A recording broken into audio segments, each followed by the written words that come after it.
goal! Yes, yes, yes, yes, yes, yes, yes, yes! That was a goal! Striker! Eat that! And another! Bing bang, stick it in! Thank you and good night! Twat! That was liquid football!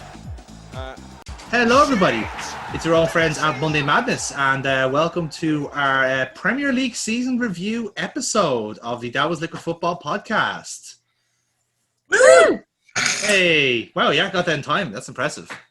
Even over the internet. Not only do you have like a paused like entrance, but you also did it at the same time. That's impressive. That's genuinely impressive. How's the mood, guys? Have you enjoyed the Premier League season that was the longest one in history?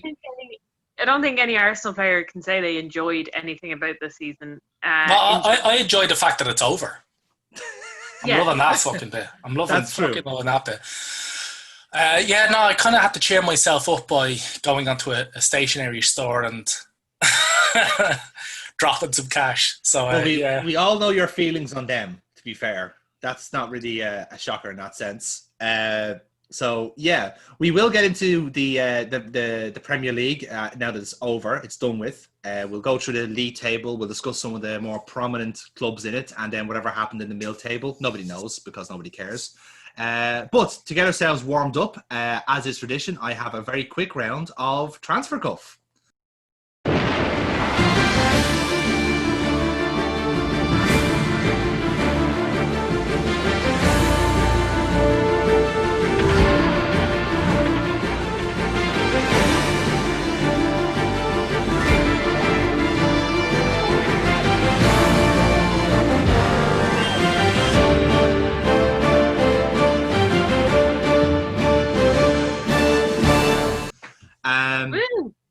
Again, a themed one this time around, lads. This one is themed. I think Neil will enjoy this one because he emotionally relates to it. Old bastards. Oh, the face. Is this about us signing William? No, it's not. No, that was far too obvious. So I have three stories, as is often the case. Two of them are real. They're from reputable sources, and one of them is a fake. And it's up to you guys to spot the fake. So, my top story tonight doesn't have a source. It's literally everyone is reporting it. That former Zenit St. Petersburg captain Branislav Ivanovic will be joining Everton after his release from the Russian club. He's 36 years old. He's worked under Ancelotti before. It's bizarre, I know, but he's 36 years old. He's worked under Ancelotti before at Chelsea, and he's likely to be their first and potentially only signing of the summer, depending on what happens elsewhere. So that story is somehow Ivanovic to Everton. I didn't realize he was still playing, but here we are. My second story then comes from a gentleman from the Manchester Evening News by the name of Duncan Castles. And he is reporting that Manchester City are looking to replace David Silva with an experienced playmaker. Now, you might think that Phil Foden is a natural replacement, but according to Castles, they're looking to get someone else in. And that someone else in is Luka Modric. So they think they can get him on a cut price deal from Real Madrid. And the plan is to offer him a 3-year deal, which will see him end his career at Manchester City. So that story is Luka Modric to Man City. And my final story then comes from the Daily Mail. And they've caught wind that Tottenham are interested in signing Troy Deeney from Championship-bound Watford. Now, they believe that the deal they're offering to Watford or to Troy Deeney himself is a loan deal for the initial season, and then they'll sign Troy Deeney on a free in 2021 on a more permanent basis. So that story is Troy Deeney to Spurs initially on a loan and then permanent next season. So out of those three stories, guys, which one are you calling bullshit on? Ooh, like a lot of Arsenal players and fans hate Troy Deeney. So him going to Spurs is a very juicy piece of gossip. Mm-hmm. It's a gossip with a lot of cojones. It does. Yeah. And as we all know, the Spurs team really needs cojones at the minute. The during the first one you said, so I don't know. I'm going to rule that one out. So I'm going to go with Luka Modric to Man City. To be fair, that is the best logic you've had all season. It was like the Zoom equivalent of a 50-50. I'm going to go with Ivanovic to Everton as bullshit. I've actually seen the story about Spurs potentially signing Deeney, and I laughed so hard I woke up my daughter. So fair enough. Okay, all right. So yeah. So okay. I reckon not even Everton. The pointlessness of football that is Everton would sign a 36-year-old. Is he even still playing as a fucking left back anymore? Yeah, he's still playing as a left back. Yeah. Fuck me. He was clapped out 5 years ago. Like, well, he did go to the Russian league. To be fair, nah, man, that's got to be garbage. Not even Everton would do that. Okay, so you're calling bullshit on Everton to sign Ivanovic, and Burkwatt's going for Man City to sign Modric. So you got it. My first real story is from the Daily Mail, and it is indeed Spurs looking to sign Troy Deeney. So no point really. By the way, I didn't read it on the Daily Mail. I would never. It's been everywhere. That screen. Yeah. I just saw it on a kind of fucking news feed, and I was like, what the fuck? It is everywhere, in fairness. So that one is possible because Spurs don't have that much money. That's why they're going for a loan deal. My other real story, though, involves Everton and their pursuit of Branislav Ivanovic to bolster their defence. No way. He's not going to bolster the defence. The deal is expected next week. The only way if he could bolster the defence is if he fucking stood in for a training cone. What the fuck? He's going to be the first signing of the summer. Him. Yeah. How, like, he's 36. He was gone 5 years ago. He can't have any legs left. You think so, but alas, Everton thinks differently. Which means... He's a left back. He's going to be competing with... Well, he's replacing Leighton Baines, surely, then. And that's the idea, basically. He's the backup to Digne. Or, sorry, the backup to Coleman, I beg your pardon. He plays right back as well. That's just mental. Like, you know, it would take him the full 90 minutes just to get to the end of the pitch. I don't know. Maybe there's some sort of coaching role involved. I don't know. But either way, he's coming back to the Premier League in the Everton team. Let's hope the anti-doping don't class WD-40 as a PED. That is what they're banking on. He's going to need to be sprayed down on the fucking regular. Yes. That'll be his warm-up, is getting greased up like fucking groundskeeper. Quite literally, he's going to have to be fucking greased up. So yes, that means... Did you see that, actually? Speaking of greased up, have you seen the image of Traore being oiled up? Did you accidentally segue somewhere into some weird part of Pornhub? I don't think so. I think this is real. Did you see any male genitalia? No, I was just looking at a very large, muscular black man being oiled up. Not sexual whatsoever. Perfectly natural, Neil. Also, by the way, how long were you looking at this for? When you said, did you see this? I was only watching it on repeat for about 45 minutes. I wasn't sure. I just had to keep checking to make sure. I had to make sure it was Traore. Had to make sure. I just didn't know if it was Watford or Wolves, and I just... yeah. That fucking excuse. Yeah. All right, whatever. Filthy bitch. So he was getting oiled up, was he? Yeah, so that it's harder for the defenders to grab onto him, so he could just slip past them. Are you sure you just didn't accidentally click onto some wrestling porn? Because that's what the white wrestlers baby oil themselves. I really hope this is a real thing, and I didn't just imagine it. Did you just dream this? Think about it. Here's some football stickers and a bottle of baby oil. Go nuts. How exactly do you baby oil someone who has to wear a shirt and I'm gonna find this image. No. I'm gonna look this up. It's gonna be on my search history. Jesus Christ. You're willing to take that bullet, are you? You're willing to take that bullet? Yes, she is. A very large black bullet. Yeah. It was on Reddit, the very, very reliable source of Reddit. Of course. Was it the Gone Wild section? Not safe for work. Was it behind an age gate? How do I even send it? By the way, Anyway. I hope our listeners appreciate this little peek into the dream factory that is Burkball. This is a really interesting glimpse behind the curtain here now. You know, we're getting kicked off our season review in style by absolutely, yeah, greased up Adama Traore. If he wasn't in-depth Freudian analysis of fucking Burkbot's id. Also, by the way, why would he need to be oiled up to make him difficult to grab onto? The guy fucking runs at 95 million miles an hour and he's built like a fucking tank. Who the fuck is tackling that man with their arms? I was about to say, maybe it's just to reduce drag, so he just punches through the air like a fucking sonic boom. Yeah, that's it. Yeah, it's to reduce his air resistance. It's just drag. Yeah, like exactly because he's fucking squarely built. Exactly. So yes. Anyway, let's move on while I'm getting there. Yes, the big story, by the way. She's getting it there, all right.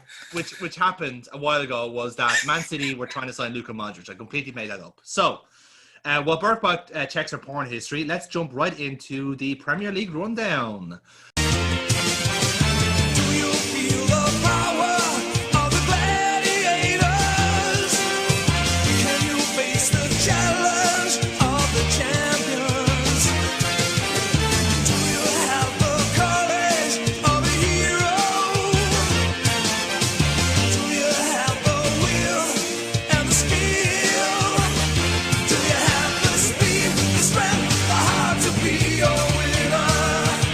It's not for beginners, deep down in the soul. Are you a gladiator? And the season's over. You'll be shocked to hear. The last match day happened last week. Quick review of the results. We're not going to talk about the matches because we're going to be discussing them generally in the league table rundown. So, we had a 2-1 win for Brighton against Burnley. Some pretty lovely goals in that match. Man United beat Leicester 2-0 thanks to Kasper Schmeichel and Johnny Evans. Funny how that works, isn't it? Chelsea beat Wolves 2-0 in an actual good performance for Chelsea. It's amazing what can happen if you actually just drop Kepa and never speak to him again. Palace held Spurs to a 1-1 draw, but it's okay. Spurs are very happy because they got into the Europa League, which is so cute.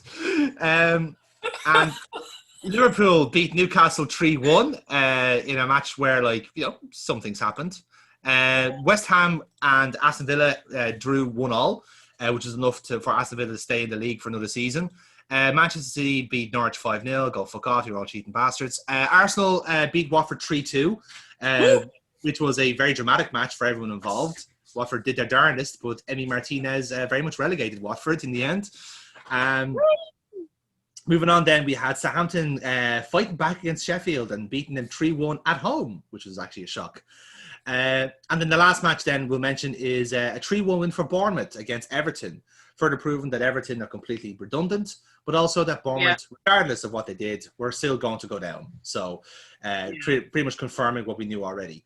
So that was the Premier League in a sense. So what we'll do is we're going to go to the league table and discuss the teams in kind of groups. I think it's the best way of doing it. So we'll start off at the bottom then and talk about the 3 relegated teams. We have Norwich bottom, which in the end they were 14 points away from safety. I don't think they won a match since the lockdown. I don't think they even scored a goal. They were really, really bad since the lockdown. Well, no, in fairness, they're not the only team to be really, really bad. We'll get onto them later, but I think Leicester as well. I think they only won 2 games since the lockdown and lost all of them. Yeah. Same with Palace. Palace lost their last game, didn't they? They drew it. They drew it. All right then. They so definitely switched off though. Yeah, they were definitely a good job. I mean, the 8 games before that, Palace all lost. So that draw ended a 9-game losing streak for fucking them. So yeah, I was like, it's not all the games they lost post lockdown. It's all the games they lost before the lockdown. Yeah, that kind of this just sealed the deal, really. Yeah. But I think the problem with Norwich was that I think perhaps because they steamrolled the championship last season, they thought they had everything they needed to tackle the Premier League. And it perhaps should come as a warning to to the teams coming up to the league that maybe obviously not to go stupid on spending money like some teams do, but at least bolster your team. You know, like as much as like Teemu Pukki murdered the championship, in the end, like you can't fucking rely on him for the same number of goals in the Premier League. And like fucking hell, like oh yeah, okay, now we can see it. So they actually do bring up Adama Traore pre-match. Yeah. Why? I know it's just for his arms, but still, that's right. Check that shit out. Right, that was a man who actually said, literally, with a straight face in an interview, "I don't lift weights." Yeah, he's just like that normally. It's a diet.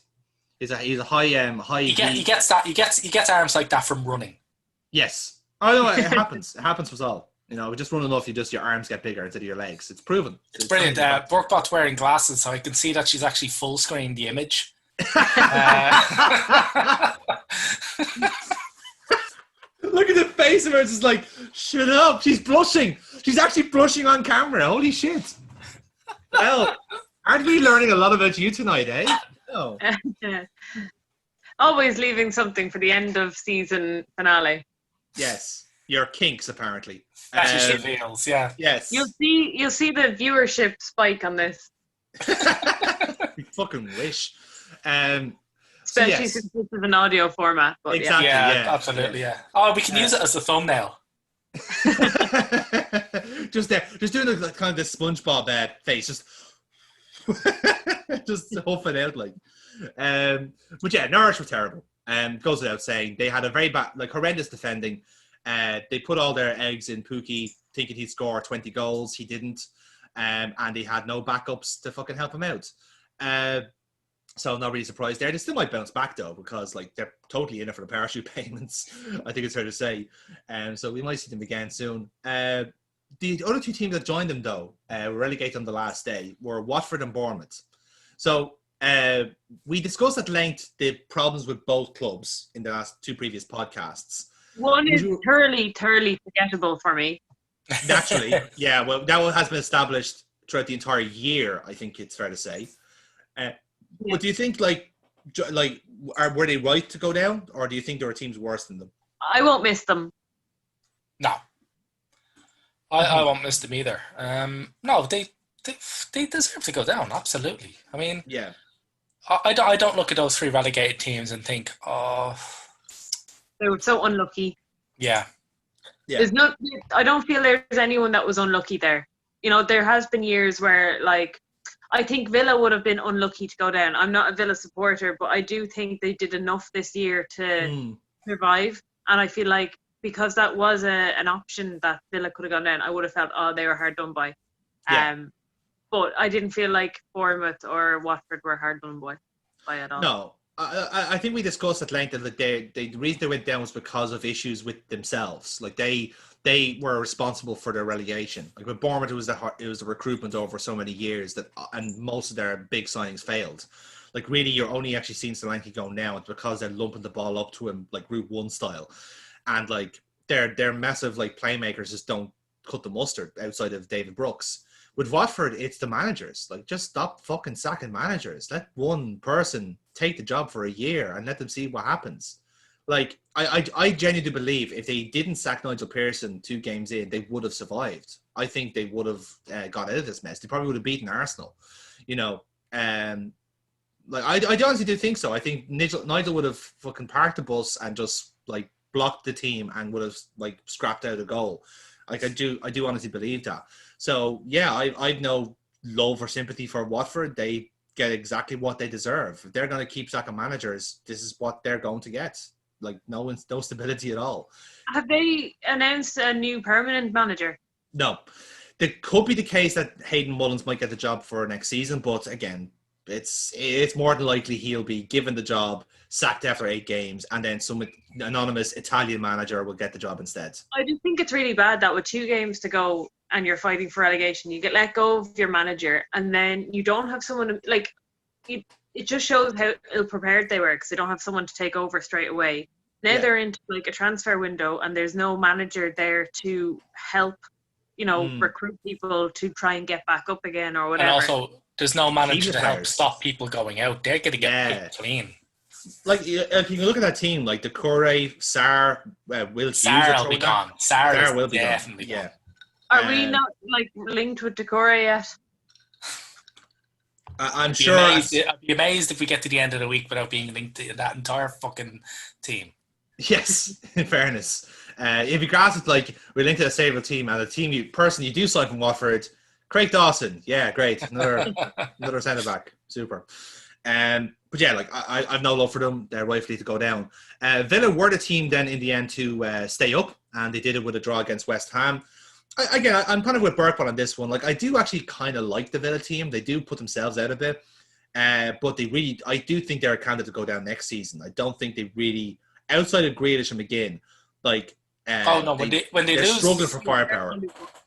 If they lose Grealish, they're down. Yeah, I think I'm agreeable with that. I mean, they're only fortunate. Funnily enough, like, they're fortunate with the coronavirus pandemic, and like with no team having any fucking money, and also no team having really any space for Grealish because he's built up. I don't want to say brand, but you know what I mean. He's built up a kind of like aura of being a fucking shit hot midfielder that now when it comes to contract negotiations and shit like that, he can go in and go, look, I want guaranteed game time. And there's very little teams at the top that'll give him that, you know? And he hasn't made such a stir that he can go abroad and, you know, make a lot of money. So, like, we'll take a look. Like, you know, he's not getting into the Liverpool team. City have enough players like him anyway. Yeah. In fact, they're letting one of the best players in his position go. He's retiring at the end of the season, you know, like Silva. Chelsea, no, they've got enough players like him. They've got too many players like him. They're also going all out for Kai Havertz, so they're not going to sign him. Yeah. Manchester United have Bruno Fernandes, and they're going all out for Jadon Sancho, so they're not going to go in for him. Who else is going to fucking sign him? Like Spurs. Yeah. Spurs are the only ones I can see signing, but he would not have the money to spend. Spurs don't have the money to spend, and plus also he'll have to play under Jose Mourinho. So, like, which won't go well. In all fairness, of the top teams, like, it's really only Arsenal. Yeah. I would love to see him at Arsenal, but we just don't have the money. I don't see him pulling on the red and white. But when I look at him play, I think, fuck me, you put him into the Arsenal midfield, he improves it immeasurably. Yeah. Oh yeah, like, I don't think there's any doubt in that. But as you said, like, in a sense, circumstances have priced people out of Grealish. Yeah. And in a way, like, it would have suited Villa if they wanted to sell him on to get relegated. That lowers just the asking price just a little bit. But even then, like, you could still say, like, there's enough of hype around Grealish to say you could still bargain with people. Yeah, it's hype. Yeah. And again, there's a lot of conjecture whether, like, the hype is just it, and the stats kind of like are a bit of a false positive in that sense. Because I think it was as soon as they made a point, like, okay, he's been fouled the most times, but the reason for that is because he doesn't release the ball enough, and that's a very valid point now. In fairness. And, like, I think I mentioned it, I don't know whether it was on the podcast or just in general, that, like, as soon as he goes to Arsenal, all of those fouls become dives. And we won't get any benefit from that. Well, the thing is like, there is a supremely talented player there. So if we just turn around to him and go, look, you can hit the deck as many times as you like, but if you've got the cannon on the left side of your chest, you ain't getting fuck all for a pal. So you might as well just, you know, stay on your feet and pass the ball. How about that? Yeah. Yeah, perhaps. Going up the table, then we have West Ham, who finished 16th. A typical West Ham season, I think it's fair to say. Skin off the teeth. Give them almost too much fucking credit. Like, it's all good. I love how, like, West Ham function is that they have such a big idea of themselves. West Ham function? No, this is what I was about to say. They have such a big idea of themselves that they will, like, this happened last season. And they it did actually, yeah. You know, they said, like, well, David, thank you very much for getting us out of trouble. We really appreciate your service for the club, and we will never forget you. But we are going to replace you with a manager who knows how to play football, and we'll just let you know if we need you. Then cut back to December. Hi, David. Glad to see that you took our call there. Look, a few things have happened since we were speaking there. Manuel Pellegrini has signed a complete farmer as a goalkeeper, and we could really help, could do with somebody to just organize a defense. Like Moisey, David, I know you might not be, willing to join us. Keep the severance package. Just come back and let us pay you more money. Yes. If you can figure out who Sebastian Haller is, we greatly appreciate it. So that would be great. So moving up the table then, thank you very much. So moving up the table then, we have Brighton, who are they the most vanilla team in the league? No, because they have that Maupai guy who's a cunt. Yeah, and also I quite like vanilla. Okay, fair. Don't insult the flavour of vanilla. I won't. I'm sorry. I'm sorry to associate it with them. In fairness, like it's weird. Like Brighton are like that kind of team that are there, but even from the highlights I've seen, like I kind of look at them and go, "Ooh, that's good." I'm kind of like pleasantly surprised by Brighton in a way, but they always seem like such an odd, like anonymous team. It's like they're like I guess they're like the Charlton of like Premier League teams. I don't. I see Brighton more as a kind of like a nice lamp. When you walk into somebody's room and they've got a nice lamp, you think, "Ooh, that's a nice lamp," and then you could spend all day or all night in that room and never think of that nice lamp again. But when you think back on your time in that room, you think, that was a nice lamp. That lamp was actually quite nice. That's great. I don't know why I find this so funny, but it's so fucking true. But that's just it. Like they're decorative, they're nice, they're good to have around. They come up with the odd good story. But that's just about it. They're not. They're like one of the lads in the country pub you go down once a year to. Fucking Furlong is down there. Yeah. How you doing? Well, I'm doing great. Yeah, absolutely. Yeah. One of the old lads who sits in the corner and only occasionally pisses himself. I also just want a Photoshop of Graham Potter just replaced by a lamp. Or just like Shane Duffy's head replaced with a lamp. Just all of them are lamps. And he's like, oh, they're all nice. Yeah. Well, no, to be fair, Darren Byrne is the fucking height of a lamp, so you can make that work. I like just how they treat their women's team. So I always give them props for they announced their new kit with a joint announcement with the men and the women's team and stuff. So props to them for that. I think they're a nice club. That's the nice part. That's the nice part of the lampness. You're like thinking, oh, that's a nice lamp. Lamps don't discriminate. Yeah. Lamps don't discriminate, lads.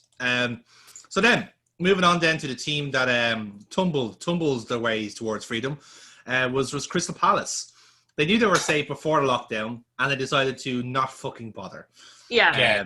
Dominic, literally, they quite literally phoned in the last half. As I was saying, they lost 8 straight on the trot before the very last game of the season, which they drew. I mean, fucking hell. I honestly genuinely think that if they actually showed up onto the pitch with flip-flops on and had to be told off for it, I would not have been surprised. Okay. My God. With them, I would like to say, they gave a load of youngsters, a load of, game time. But they didn't. It was all, the normal first team, and they just were like, fuck this. And, I actually think they should have given the youngsters a go. When they lost maybe 2 or 3 in a row, they're like, right, this is going to look bad on the optics. Let's throw a couple of youngsters in, get them game time, get them a couple of Premier League minutes. Exactly. And then realise, oh shit, we have no youngsters. Yeah. They have a few, but at what point do you realise that your first teamers aren't there in the head after the 5th loss, after the 6th loss, after the 7th loss? At what point do you go, lads, come on, you don't want to end on fucking 7 straight losses, do you? No. Lads, you don't want to end on 8 straight losses. Oh, lads, can't hear you. Is that Roy Hodgson doing shots? Yeah. I tell you one thing now, if they drug tested that team, they'd have been they'd have gotten the phone book. Roy Hodgson has left Crystal Palace today after his urine sample tested positive for MDMA, ketamine, cocaine, cannabis, benzodiazepines, codeine, morphine, heroin, and tow, whatever that is. Yeah, Crystal Palace were indeed there. Newcastle United finished 13th, which is more or less where they were last season, except this, like, by all accounts, they could have been relegated this season, but Brucey somehow... Well, did they make it work because the rest of the league got worse, or did they just kind of like... I think they had enough this season to be, like, to justify being in the league, you know? No, not not really. To the side, obviously. It's just been like a standard Newcastle season under Mike Ashley, which is to say, fucking completely rotten. Like, there's no real other description of seasons underneath that man. Like, and more to come, it seems. Somewhat, because in all fairness, funnily enough, I don't see how they're not going to get fucking picked clean. It's only for the fact that they've got the bones of a very good team there. Isaac Hayden seems to be having a fucking field day in that midfield. He's the only thing keeping it together. You've got the Longstaff brothers there as well. I mean, that's such a wonderful... It's not only the good players, but it's a nice, lovely, heartwarming story. It's a Roy the Rover story. It really fucking is, you know? Yeah. And it always reminds me of those... Were they pineapple-flavoured bars? The Roy the Rovers bars? Yes, they were. Yes, they were pineapple. Yes, always reminds me of them. Or some loose chemical approximation of pineapple. Food flavouring Eve 147, made from that's it. Solid goalkeeper in Dubravka, really, really fucking good. Kept him in a lot of games. Yeah, he had one of the highest shot stopping ratios in the league. And I think something like there's like a crazy stat where it's like only him and Leno. He's the only keeper to beat Leno. And we all know how many shots we ship in a match. So one of my rejected stat attacks was that he made the most saves in the Premier League this season. Yeah, 174. I would have got that one. Yeah, seriously, that's good. But I mentioned Saint Maximin. That's great. I'm like, how they're not gonna lose half these players is beyond me. Like, I think they'll get another year at St. Maximin, and then I think people will start knocking. I think they because he's quite injury prone, or he's had injuries over the season, so I think they want to see how like resilient he is. And I think the same applies for Almiron. I think like the two of them could be like a package deal because they look like they have quite a good partnership going, but it's something that needs to flourish over time. And if they had a striker to kind of complete the set, you know, like a pacey forward that like can get his head, that can run onto balls with those two, then they're really onto a winner there. Yeah, I was about to say there, like, all these good things are balanced out with the typical Newcastle rottenness, and one of those symptoms is Joe Linton. Wow. Like, fucking holy shit. Like, that's a terrible, terrible fucking signing. It is. It is. Shar hasn't lived up to last season. Not done it at all. I mean, he was great last season. Yeah. Hasn't done it. But with the takeover fucking gone, who knows what the fuck? I'm going to get another fucking transfer window under Mike Ashley. Not happening. Does anybody want that? No. Mike Ashley doesn't even want it. That's the thing. That's like, he wants, like, do you know that guy in The Simpsons who's like giving away all the secrets, and it's like he's too hot to be stressed about it? Yeah. Yes. That's Mike Ashley in my head. It's just like, oh, I'm too fat to worry about this. In your head, is he wearing a Wolves jersey and he's black and he's being oiled up? Again, she blushes. It's funny how that works.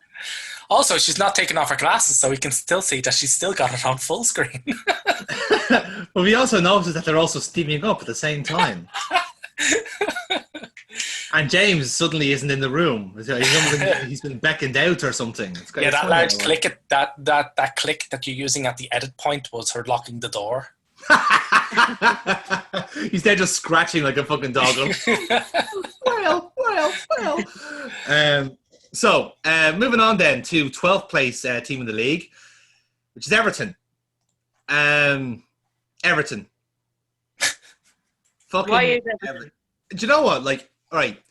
I have hot take. I was gonna ask for everyone's hot takes at the end of the podcast, but I think this is a good place for them as part of the league table, right? So my hot take for next season is that Everton's gonna be fighting relegation. Ooh.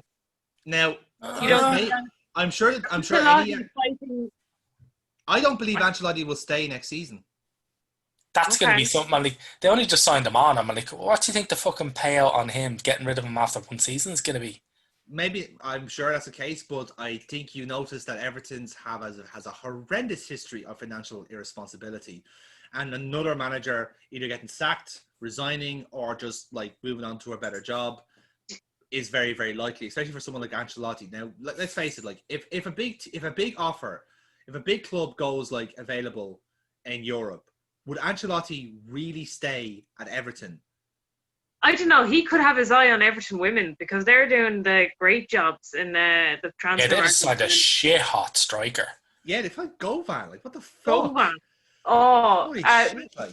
she's been brought in to replace Chloe Kelly, who's gone to Man City to ruin her career. Fucking upgrade. Holy shit, like. Yeah, no, it's like no respect, no disrespect to Kelly, but fuck me, like that's like you're replacing like your striker with fucking the female Benzema practically. Like, Yeah. Like goal scoring wise, like that's surreal. yeah, like again, I don't want Everton to get relegated because then they'll just cut the women's team for the crack. Yeah, I get that. So, But the WSL are fucking pimping it now next season. Like they're gonna have like quite literally almost all of the world's best players. I'm like, we're just looking for people to start pillaging the American teams. Pretty much, yeah, and rumor has it that that'll start in the next few days. Yes. If you can get them out of the country and even. But that is actually one of the reasons. but my logic here is that like with Everton, the issue they have is not that obviously the recruitment is a problem, and obviously it's that. But the issue is that they don't actually realize their own issues with the squad.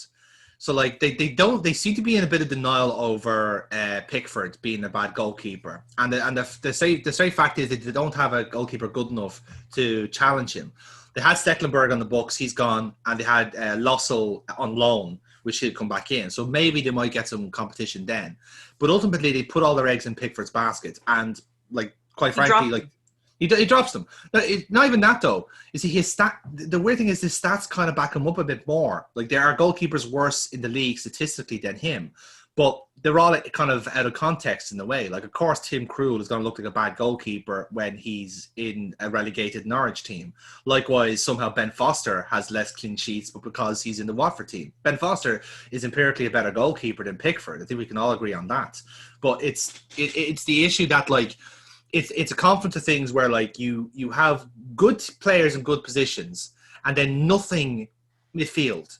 And then, like, the midfield is non-existent. Like I thought our midfield was bad.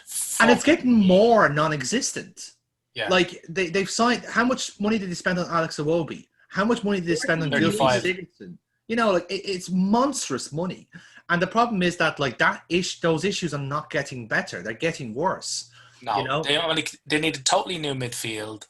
They need cover for both their full backs. Yeah. They need a new goalkeeper. Yeah. They need people up front. Mm-hmm. They need people out wide.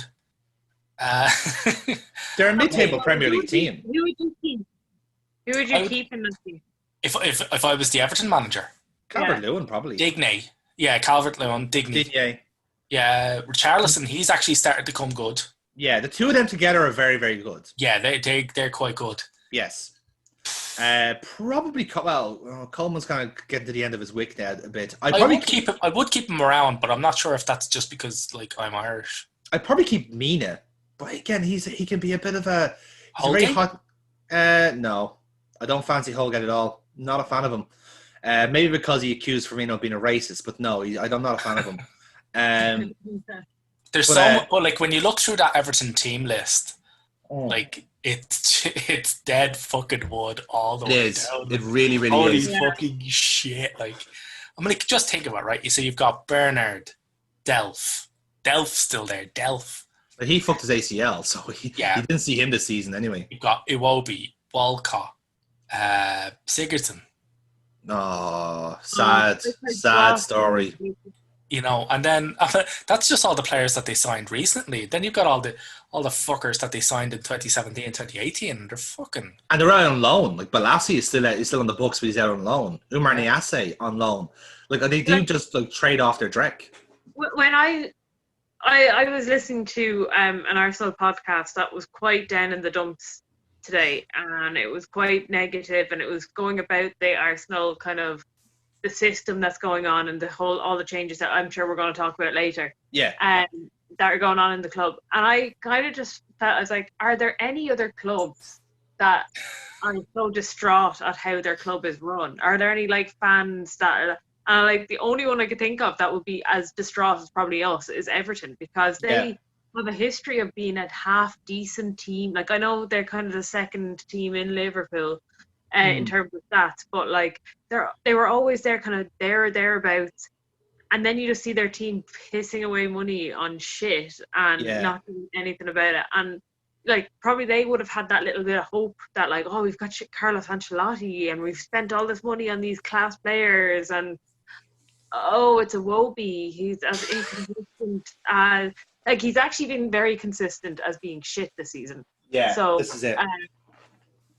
But yeah, that was kind of the only thing we could think of that would probably be as frustrated as a fan base would be Everton. Yeah, I'd agree with that, because there is a case of us like they are kind of like running to stand still, and like there is just like they are just constantly pumping money into the club, into the team, and they're not getting the benefits from it. And it is because like they are dangerously close to breaking FFP rules. But they're kind of on the cusp, like, so they might have to sell up players to kind of like justify signing some more. Like they're trying to sign like James Rodriguez and all these players. Like they're not going to happen. Yeah, but who's going to buy any of their fucking players? This is the problem they have, because now they have to release the players and they won't get any benefit out of it. They won't get a transfer fee or severance, whatever it is. So they're just happy. They're just going to take the hit, like, because like again, Everton is kind of like a team where you just go to die. Like it's like a nursing home practically. It is. It's like an assisted living home out in the fucking desert. Exactly. And that's the sad part, because that's kind of where you can see the likes of like even the likes of Pickford are kind of getting to that point, and he's like 27. Like he's far. I think that's more of a case of. I think that's not really a case of him going there to die. I think it's a case of the rot setting in. You know. Yeah. Like I don't know what's going on there, but like the team is not like satisfactory, and the fact that Carlo Ancelotti is there, I feel like personally he's there waiting for a better job to come around. Like trust me, if there's a calamity at one of the big teams next season, you can bet your bottom dollar he will be the first person, one of the first people they'll call, because he got dicked over in the Napoli job. Like it wasn't based on performances, based because the chairman didn't like him, and we all know how like schizophrenic those type of chairmen can be. So there's nothing like there's no shade on the manager, you know. So I totally, if the job offer comes in, is he going to stay at Everton and finish mid-table again? I don't think so. Maybe that's the reason why Everton plumped out for them, because they knew that like at one point, you know, one of the higher up clubs were going to fucking need a manager, and he's like, oh well, he's already in the Premier League. We'll just pay Everton off. We can have their manager. Maybe that's it. Maybe they can't sell any of their players, but they can sell the only person they can sell is to fucking manage. You gotta mind the hustle, you know, make money wherever you can. Like fuck it, like it's all about that paper, man. It's all about that paper. Yeah, well, some people are opening OnlyFans to make your way through the fucking thing. No, we're selling our managers. That's big. That's big level fucking spending. Yeah, absolutely. Yeah. No. Anybody want the chairs? big bag of sand. Yeah. Magic beans, more like. Moving on then. Beans. To the top of the bottom half of the table, Southampton finished 11th, lads. Gentle reminder that they had a match where they lost 9-0 to Leicester, and they finished 11th after that. You'd love to see it. I'm so happy. I actually thought they'd get relegated, to be fair, and for them to finish that high up is good going. We were talking about them getting relegated in November, wasn't it? Yeah. Yeah. It was looking like it. But yeah, no, the Schlong is there for the long run. So happy out for him, and I'm happy out for the team to do well if that's the case. Yeah. They seem to have settled on a decent team, in fairness. Like, they've actually organised the defence quite well. I think they do. The defence, like, there's lots of words I would use for that defence and goalkeeper. Yeah. Organised is not one of them. Organised comparatively, you see, like, it's there's a good way of getting back from a 9-0 loss. A 9-0 loss. I mean, Gunn doesn't. I've read somewhere. He's atrocious. Doesn't he have like the worst goalkeeping stats in the league? Statistically speaking, yeah, because he was in goal for the 9-0 loss. Yeah. Oh wow. McCarthy is like margin, like has obviously like conceded more because he's played more. But Vestergaard's been garbage. I'm not listening to anything else. He's been terrible. He has been bad. Fucking terrible. And Bertrand as well. Yeah, he's gone totally off the boil. Yeah. But even still, the reason I said they were better defensively was because they are superb counter pressing. But they do defend from attack, which I think is what they're quite good at. Like you can see it with like Danny Ings is kind of like doing two jobs sort of at the one. Like he does hound the last person on the ball, and then suddenly he tries to he's a poacher as well. So he's done superbly for them. But he also has decent backup in the likes of a Shane Long or a Che Adams even, or a Genipo, like doing Isn't Ward-Prowse not his backup? Well, Ward-Prowse is kind of the deep playing kind of like individual. Like I kind of see him like he's more of like a number 6, number 8 player, and then like he'll like chip in with goals as well. Actually, that's the player I was thinking of. Stuart Armstrong, great presser of the ball. Again, a very kind of unsung hero in that team. But like they do defend from attack, which I admire. Obviously, as a Liverpool fan, it's like watching like a diet Liverpool team. But as you said, like there is room for improvement there, and they will probably sign defenders to fix that. But are they signing that guy from Valladolid? Salizu, yeah. That's done. He's in the club already. Yeah, because they're selling Højlberg to the Spurs, and they're getting Kyle Walker-Peters as part of it. Yeah. So that's their right back sorted for a while. They have him and Valerie, so sorted. Two solidly average right backs. Valerie's not a good right back though. He's like those. He's like a wing back, but that hasn't been taught how to defend. So if you wanted to run him, you'd have to run more defenders. Cedric Suarez from. Yeah, that's it. Yeah. So he was back up to this shit. No, wait, he wasn't back up. He was constantly on loan. They loaned him to Inter and a few other places because he wanted to be at a bigger club. Yeah, but they didn't want to sell him. He didn't want to play for them. Right, okay. Shocked to hear that, I know. Then we get to the top half of the table, lads. Burnley were 10th. Like, okay, good for them. Yep, good for them. 9th place then was the overlapping centre-backs. I'm not going to lie, lads, I'm a bit disappointed they're 9th. I thought they could have done it. I really, beyond hope, I was dreaming for overlapping centre-backs in Europe. Just the sight of John Egan taking on a team in Kazakhstan would have been so... it would have been like the Euros all over again, It would just been great. But I don't know. Maybe next year. We'll see. To be fair, can we all agree that we're all just like really delighted for a Sheffield United team? Because like I just really like them. They're a really likable team. No, they're fantastic. I mean, in all fairness, now Sheffield were. I haven't read my prediction, so I may be undermined by this. We're all very wrong in that regard. Don't worry. I can't really remember thinking that they'd go down. Did I put them there? Shit, I'll have to look. I think we all said they'll go down at some point anyway. But it's their season's been nothing but short of unbelievable. It's been brilliant. And I love the way they play. Like anyone on the team can score a goal. Like it's not set in stone that strikers have to do it. Like literally, if you can make a run and someone will cover you, go for it. Like I love the culture of it. I love the fact that like Wilder goes, I don't give a fuck. Anyone can score here. Yeah. If David McGoldrick's racking up goals in your team, you're doing something fucking right. Yeah, and I have to say, props to him. Props to him because he is like one of the most like he's like Dirk Kuyt was a similar player for us back in the day. And I know this will sound weird, but Dirk Kuyt put in so much work than the stats would justify. Like the man would make a run and open space for someone else. like such a selfless team player. And I love the fact that like McGoldrick is the exact same type, but McGoldrick does it slightly better because he holds up to play as well. Yeah, like he's after getting Player of the Year for the Irish team for 2019, and I think that's fully deserved because he actually did score goals for Ireland in comparison to what he'd done in Sheffield. But his work rate is just phenomenal. Like I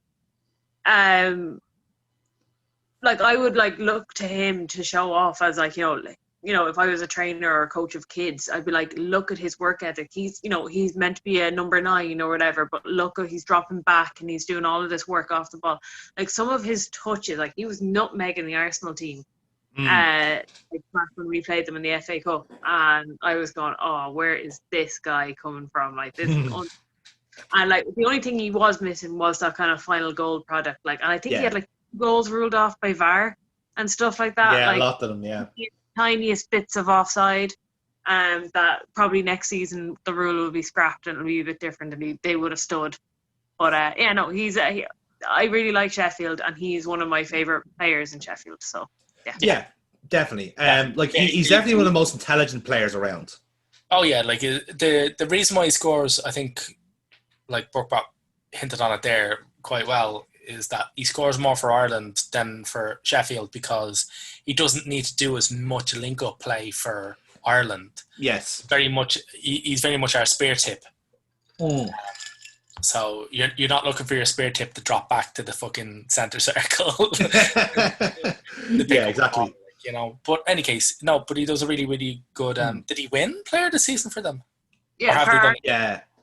Like for Sheffield? I think Lundstrom or Dean Henderson got it. All right, Henderson. I'm not too sure. I don't know if they've given the awards yet because I know some clubs haven't done that yet. Basham would have got it. But it could have actually been Basham. Yeah. The defender stroke marauding centre forward. The stroke onomatopoeic fucking player. Like, Exactly. what do you do? What do you do for a living, Chris? Basham. Thanks. Get the ball and I run, and then I stop other guys with the ball. Thanks, Chris. But Basham has got it. did he get it? Yeah, fucking. I did think he would get it. 19 for Sheffield, and in 2020 Basham. But one thing I will say is that they need squad depth. Yeah. If anything, the restart, I understand, like, the games aren't going to come with the same frequency.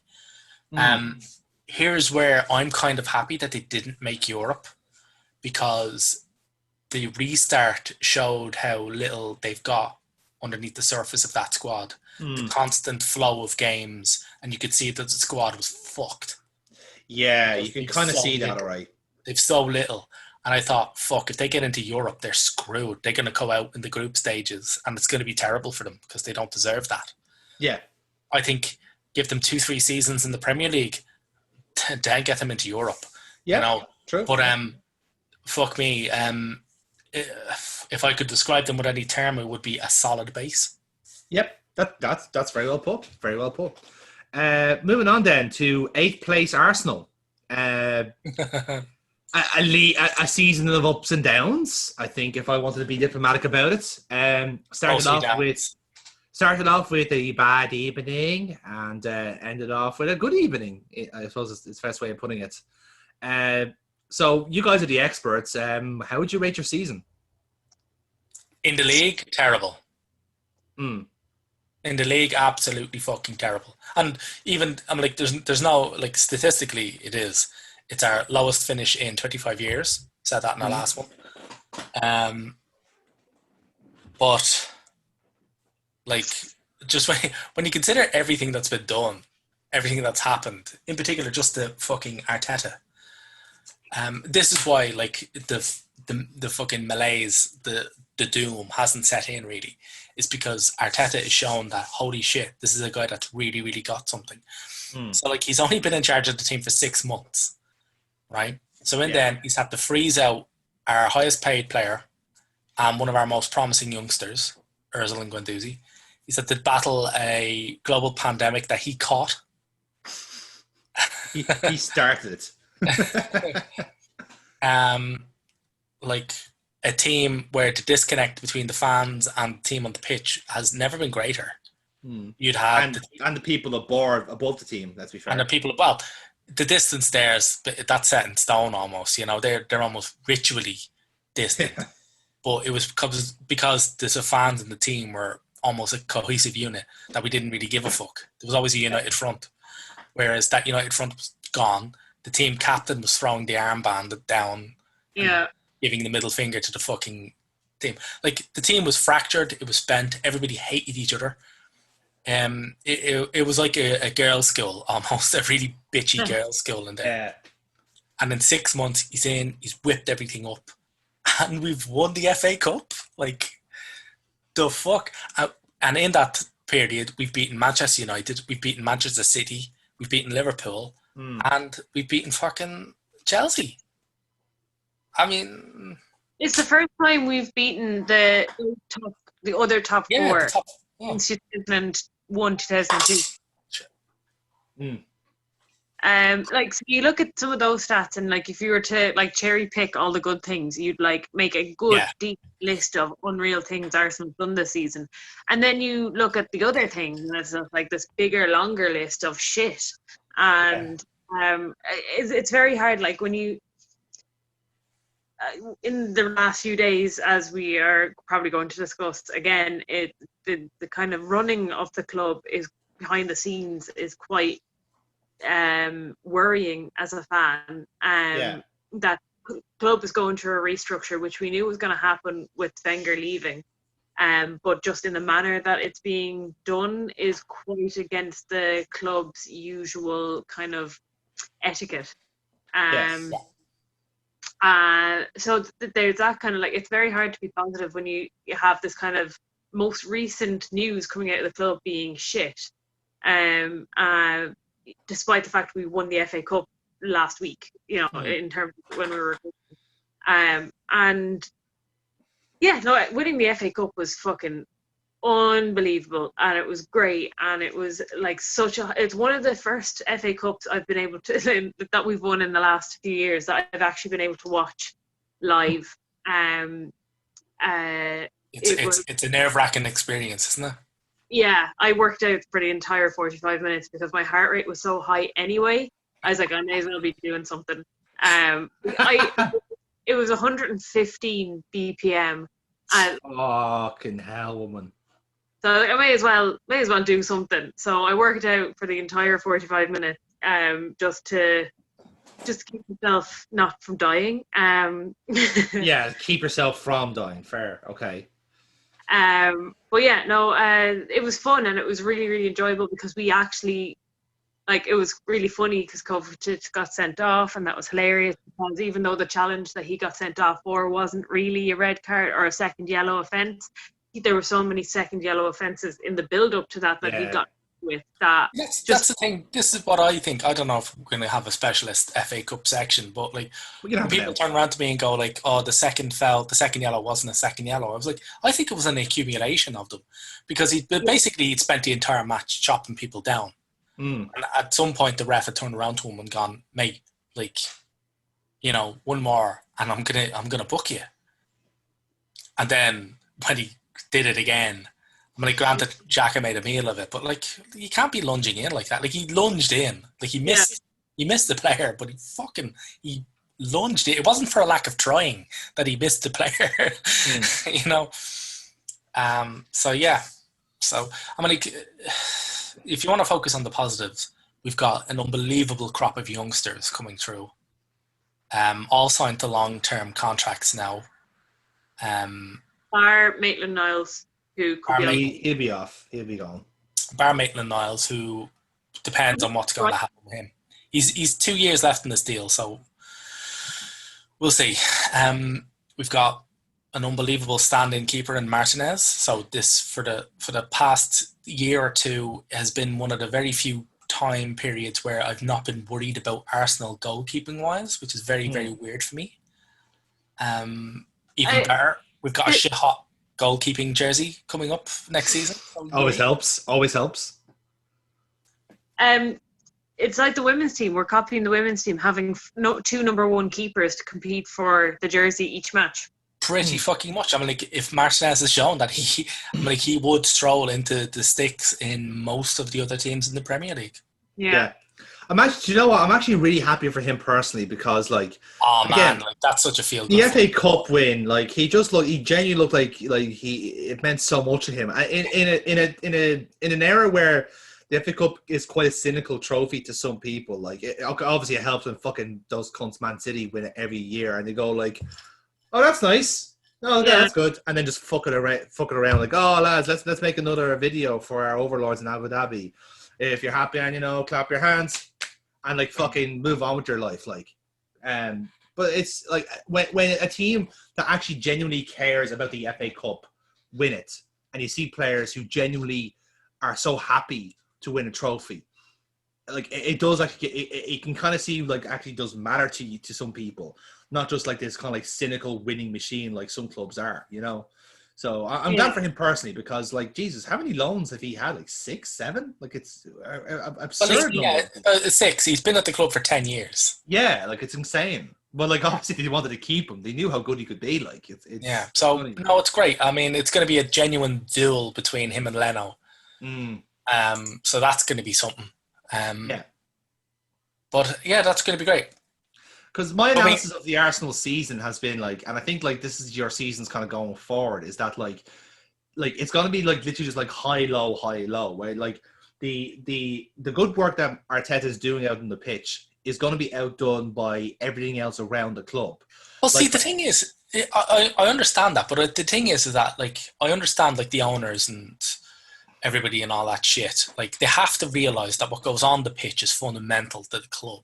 Yeah. And what they also have to realise is that in Arteta, they've got a guy who's got something. They've got a guy who, if they back, will give them what they want on the pitch, which will enable them to do all the nefarious shit that they want to do in the background. That's the thing. Like, at the very least, take the hint from clubs like PSG and City and fucking Real and Barca. Like, if you want to get up to some shady shit in the background, you want to have a winning team on the fucking pitch so nobody's looking at you. Yeah, no one's paying attention.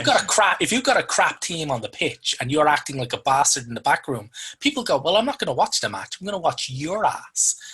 That's the point. At the very least, like, that's the thing. Like, it's really weird when I look at like borderline criminal club owners who like gut the teams. I was like, you fucking idiots. That's your distraction.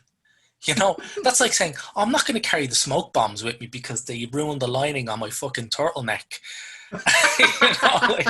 As I rob this bank, you're going, no, that's what you need to shield yourself from the fucking cops. Like, man, come on, what the fuck? This is my point.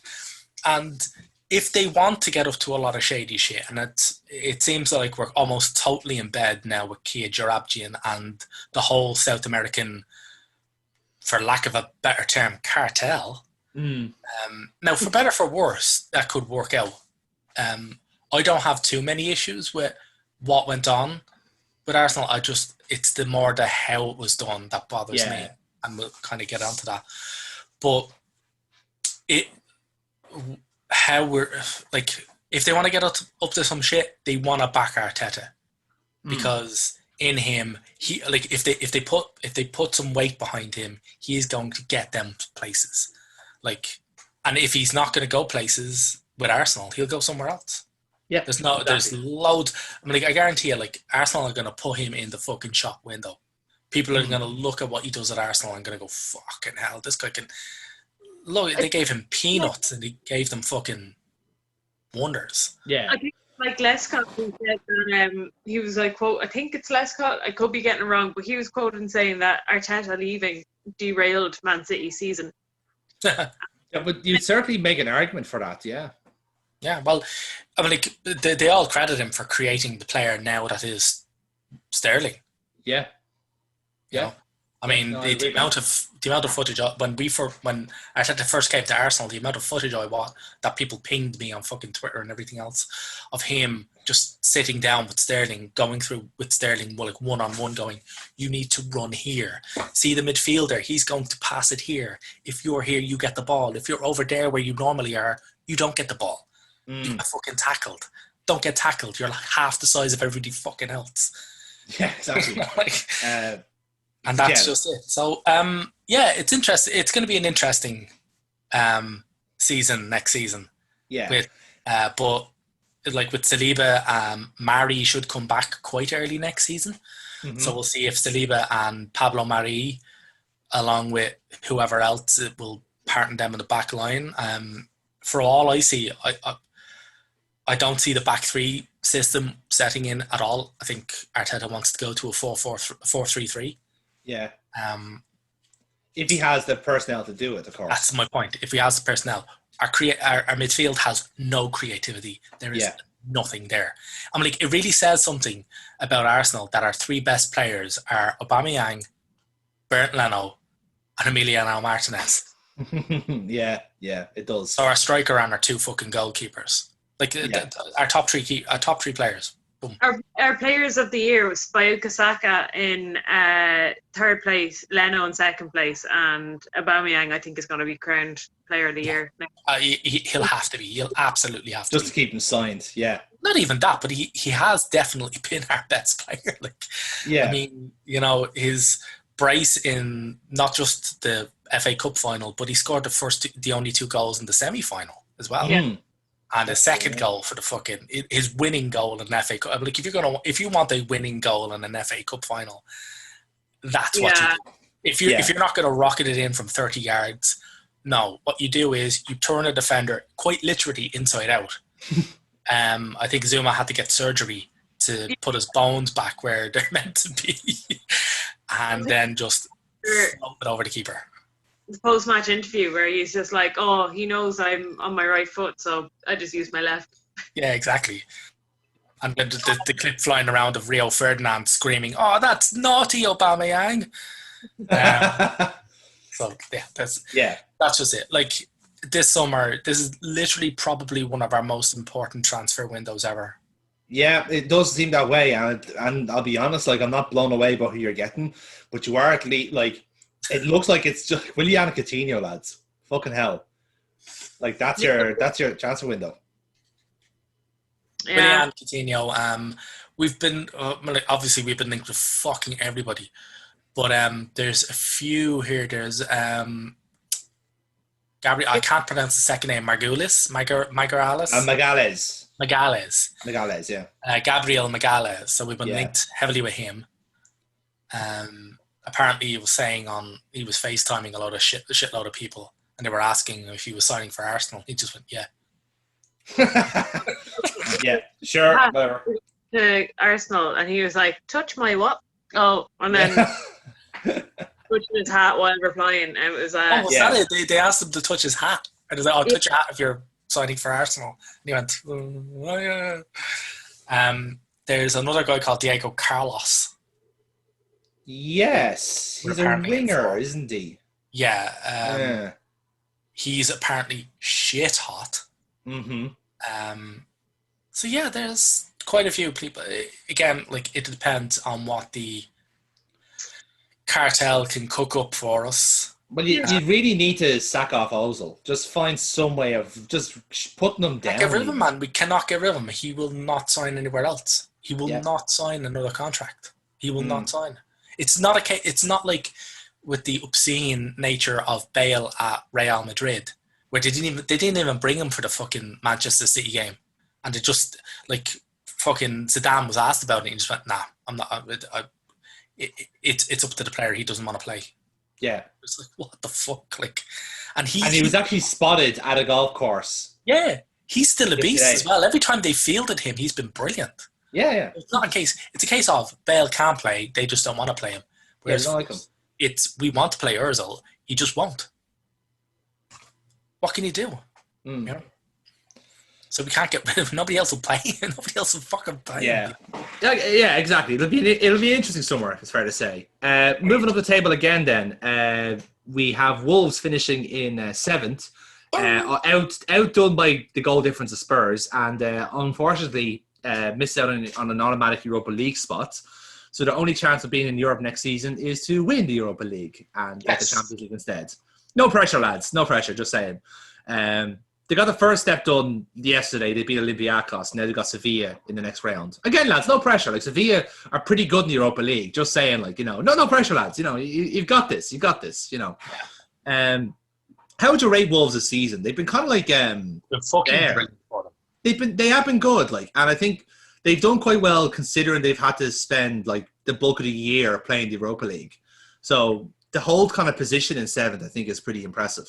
I think we kept. Once I was reminded which one we were talking about. Obviously, yeah, every fucking week. I kept thinking like it was only a case of time that their small squad would catch up to them, and playing all of that volume of matches, like they weren't going to be able to keep up. So it was, yeah, I'm actually so surprised that they're existing and then that they're doing well in that. And that, like, your man Traore is a good player, but I actually prefer Jimenez as a footballer. Oh, yeah. Jimenez, the two of them together, actually. It's been brilliant. Serious. It's been fantastic. Also, I think really, like, Neves as well, been fantastic as well. Yeah. There's a lot to like about the Wolves team, and I think, like, depending on how the season goes, like, with the Europa League, you could see them in the Champions League, or they might just like be in the league by themselves, and then you might see how good they can be. They could be a proper charge to the top 4. Pretty much. I think what Wolves are really looking at is just to retain all their key players. That's the difference. Yeah. If they can keep like 85-90% of that team together, they'd be doing really fucking well. They'd be a top 4 team. Oh yeah, they've had some fucking calamities. Who was the gimp they got from Real? And he signed somebody from Real on loan, and he was a fucking disaster. Vallejo, probably. Yes, him. Yeah, yes. Vallejo. Yeah. Jesus Vallejo. Jesus Vallejo. That's him. Jesus. Yeah. And he got like 3 games in the team, and then Matt Doherty said, "This guy is fucking shit." Just like, what? You chatting shit, mate? Or whatever the Irish is for that, I guess. Yes. But that's the thing. Like, they need to keep their entire first team. Like, yes, they do. Yeah. The first team they always play, keep every one of them. Get some depth. And Pedro Neto, keep an eye on him. He's a fucking good little signing. He is little pocket rocket. It's like a baby. Absolutely. They need somebody to take the load off Jimenez. Yeah, exactly. Can't do everything. No, that's just it. Again, they're another Sheffield in that fantastic first team squad. Need depth. Definitely, yeah. But to be fair, there's only so many Portuguese people to go around, so you have to balance it out somehow. Before they sign the entire population of Portugal. Yes, exactly. They'll find some good players somewhere. Anyway, moving up the table again. Is Spurs again joint on points of Wolves, but superior goal difference somehow. I have no idea how. But I think you probably guys would be in agreement here. But I think 6th really flattered Spurs this season. I think based off circumstance, if Wolves weren't like in the Europa League, and if Sheffield United like came out a bit stronger in the lockdown, Spurs would not have got this far. I'm not sure how you debate Arsenal in the conversation, but I don't think Spurs really deserves a 6th place finish based off the season they've had. Well, honestly, that's as far as they're going to get with the team they have. They're a 6th place team at best. I was saying there, like, after Pochettino left, I thought he got sacked. Yes. However, semantics. And they signed in Mourinho, and then everything went fucking tits up. Yeah. I was laughing. I was like, these guys might finish in the bottom half of the fucking table. But then, of course, like, Mourinho's one of his few positive qualities is that he can instill a level of pragmatism into a team. Yeah. That is infuriating. I mean, like, they're not exciting and you won't develop. But, at the very least, he'll keep you somewhere in the table. I mean, like, they lost something like 12 games. 11 games. 11 games in the league. Yeah. I mean, fucking hell. So... I think, as you all know, my other half's father is a giant stud, and we have a bet on every year of who's going to finish top. Is there going to be a St. Totteringham's Day, basically? Mm. And this year he didn't want to put on a bet because as soon as Jose came into the team, he was like, I'm going to cancel the bet because even if we do finish above ye, don't want him. I hate him. He hates Jose Mourinho so much that he would actually stop supporting the club. But this is the thing, like, I think Spurs even acknowledge that. Like, he seems like he comes across as a kind of a necessary evil. Like, this is like when Vince McMahon brought the NWO in to, like, kill the WWE off. Like, this is absurd. Like, this is like if Liverpool brought in fucking Roy Keane as a manager. It's like this is what you do if you want to kill your club. You know, like you've had this manager who's had this remarkable youth system and gives players confidence and lets them play football and puts them around a bit, and you've replaced him with a manager who does the exact opposite. He quite literally hates young people. Hates young people. Like Troy Parrott, like could have played up front for a certain portion of the team. Now, granted, I don't know. I haven't seen him enough to say if he's going to be good or not. But he's Irish, so we are obliged to care. But he got goal of the season.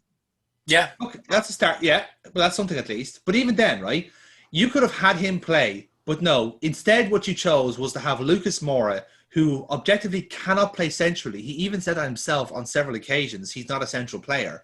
You forced him to play central because you couldn't get Harry Kane, and yet you have Troy Parrott there on the bench, not even on the bench, not even considered, and he is a natural striker. And not even that, he's 6'3". Yeah, like he's a target man. He is alongside their record signing. Who couldn't just looks like he's like he couldn't. Oh my goodness! Yeah, like end of belly. I'm like, what the fuck?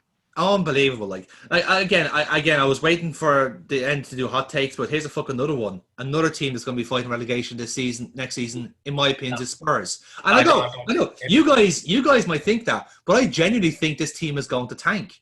We don't think that. Don't get me wrong. I would fucking love it if I thought you were right. I just don't think so. I mean, they've still got a squad. I don't think so purely because of Son. Son is the one difference in that, but like, okay, Son, valid point. Kane as well. Like Kane, I hate the prick, but like those penalties and he's going to score those goals. Exactly. Yeah. You know, I mean, like somebody reminded me there, like. I think I was laughing about the amount of time Kane has spent injured. And somebody then reminded me he still has 30 plus goals for club and country. I was like, he's been injured like forever. What are they did they award him like goals like on a bi-weekly basis? He just gets a goal put into his goal tally or something like that. Someone could be flubbing his stats. We don't know. Yeah, but like the team does need strengthening, but I don't think it's a relegation destined team. It does need strengthening, and unfortunately for them, fortunately for us, they've got a coach that has notoriously expensive tastes, and they've got a chairman who's not very good at splashing that cash. But you know the God's thing is also they've got a huge stadium debt to pay off. Yeah, this is the key thing, like, because this is a team that like actively can't spend in the summer. So like Mourinho has to kind of use the assets he has at the club, which means he must use some young players. And what is he doing? He's loaned out Troy Parrott, and he's going to loan out Ryan Sessegnon. And he's selling off Serge Aurier. Yeah. So like the team is in downfall. Like I get that, like maybe like I get it. This is a very Arsenal take from me, but I look at a team and I just go like, this team cannot get any better. There's nothing, like, I can look at Wolves and say, right, without Europe, I could make an argument that they're top four. With Arsenal, they've got Mikel Arteta, they can get better. With Leicester, I'd say if Brendan Rodgers wasn't such a fucking bottle job at the end of the season, they would be in the top four and they'd be getting better next season. He's going to need a bigger bottle. I can't see the same for Spurs. I can only see, much like Everton, I can only see them going down. The team is just getting that year older. They're now like much more labelled. They're perhaps to be more pragmatic, and they might just eke out results. But performance-wise, they're appalling. They're terrible. They're appalling, and like it's only by fact. The squad is broken. Yeah, there's a fundamental flaw in that team, and the problem is that not only do you not have the means to fix it, but you also have a manager who's not willing to try to fix it. And also, even better, our FA Cup win, which puts us into the Europa League straight off the bat, means they have to do qualify. They have to Yes. be qualifying. They have to play 3 more fucking matches in like the middle of September. Yeah. It's But no, honestly, I can't see the Spurs team get any better. I don't even see them signing a player. Like, I think like they will asset strip like the team in certain points, and Mourinho will be haven't expected. they? No, they've already signed. They've already signed Holberg. Well, Højbjerg is that, but they're also making their money back on Walker Peters. So they're Yeah. only actually signed. They're only actually like spending £3 million. Oh yeah, because they bought Holberg for 15 and selling Walker Peters Walker for 12. Peters for 12. Yes, and Aurier is like being like looked at as well. And I think, well, Vertonghen's gone. Like, he got no like golden goodbye. He was just gone. He's out. He's unattached. Here's the plane ticket. Don't let the door hit you on the way out. Yeah. When Yama's gone, like he's just like left the door as well. Like, I think they're probably gonna sell off the likes of Skip and some of the young players. Like I said, like, they are just gonna loan out players and expect the ones that survive to fucking get you the team. I mean, good luck, lads. Let's see how well that goes for you. So I mentioned them just a few minutes ago, but Leicester City finished the season 5th. Pre-lockdown, they were 3rd, and they're about 9 points clear of Chelsea and Man United. And they'd won 9 against Southampton. Now I'm just gonna leave this here on camera here. It's a bottle of Old Moot cider, and we're not sponsored. But I'm just gonna leave this here when I'm talking about Leicester. How would you rate their season, lads? Hey, that's them trying to get out of that fucking bottle. I've got a fitness bottle on. Not sponsored, but get in touch. So as I was saying there, Jamie Vardy was great, Tielemans was great, Maddison was great. They just fucked it up at the end. I think that's a fair assessment, isn't it? They ended up in a spot pre the lockdown. They ended up in a spot that they were 14. I'm reading it now. They were 14 points clear of 5th. Yeah. And then they dropped out of the top 4. I mean, what the fuck? Like, you know, depressing. I mean, they can say that like this season that they did well to get as far as they did, but to say that they didn't bottle it or miss a huge opportunity, to say it more charitably, it would be to say that they didn't do that would be a complete. I don't see them having as good a season at all. I think he's adjusting the way he plays. I think he still looks quite sprightly. In all fairness, he's that kind of. And I don't want to compare him to this player. I don't think he's half as good as him. But he's sort of like Rosicky, in that like Rosicky was quite getting on, but still looked like he could fucking take it around the place quite happily, as long as his fucking tendons didn't explode. You know, I think with Vardy is that like, he's very little goalkeeping. He's very little footballing years on him. Yeah, you know. But even with that kind of Vardy argument, is that like there's still a very like a witty kind of type to his play. So in a way, like even if he does lose that kind of yard of pace, he'll gain it by being a bit smarter than the player he's on with. This is my point as well. Like, but if I was to say any player that Leicester were based on, it wouldn't be Vardy, it'd be Pereira. Yeah, that's a good shout too. Yeah. I think somebody tweeted it at me as like Pereira somehow managed to be both a stalwart defender and their most promising attacker. It's funny, like, yeah. But they're a different beast when he's on the pitch. But like, you know, they've managed to get Maddison to sign an extension, which is great for them. Yeah. Because me, like they need him, and also money. Yeah. They didn't get Chilwell to sign an extension because I think they've found some sucker who's going to pay 80 million for him. Chelsea. Sorry, what was that? Yeah. So that's just it. So I don't think he had a good season, but you know, same with Maguire. Doesn't matter. He can flop, but if he leaves for 80 million, they're like.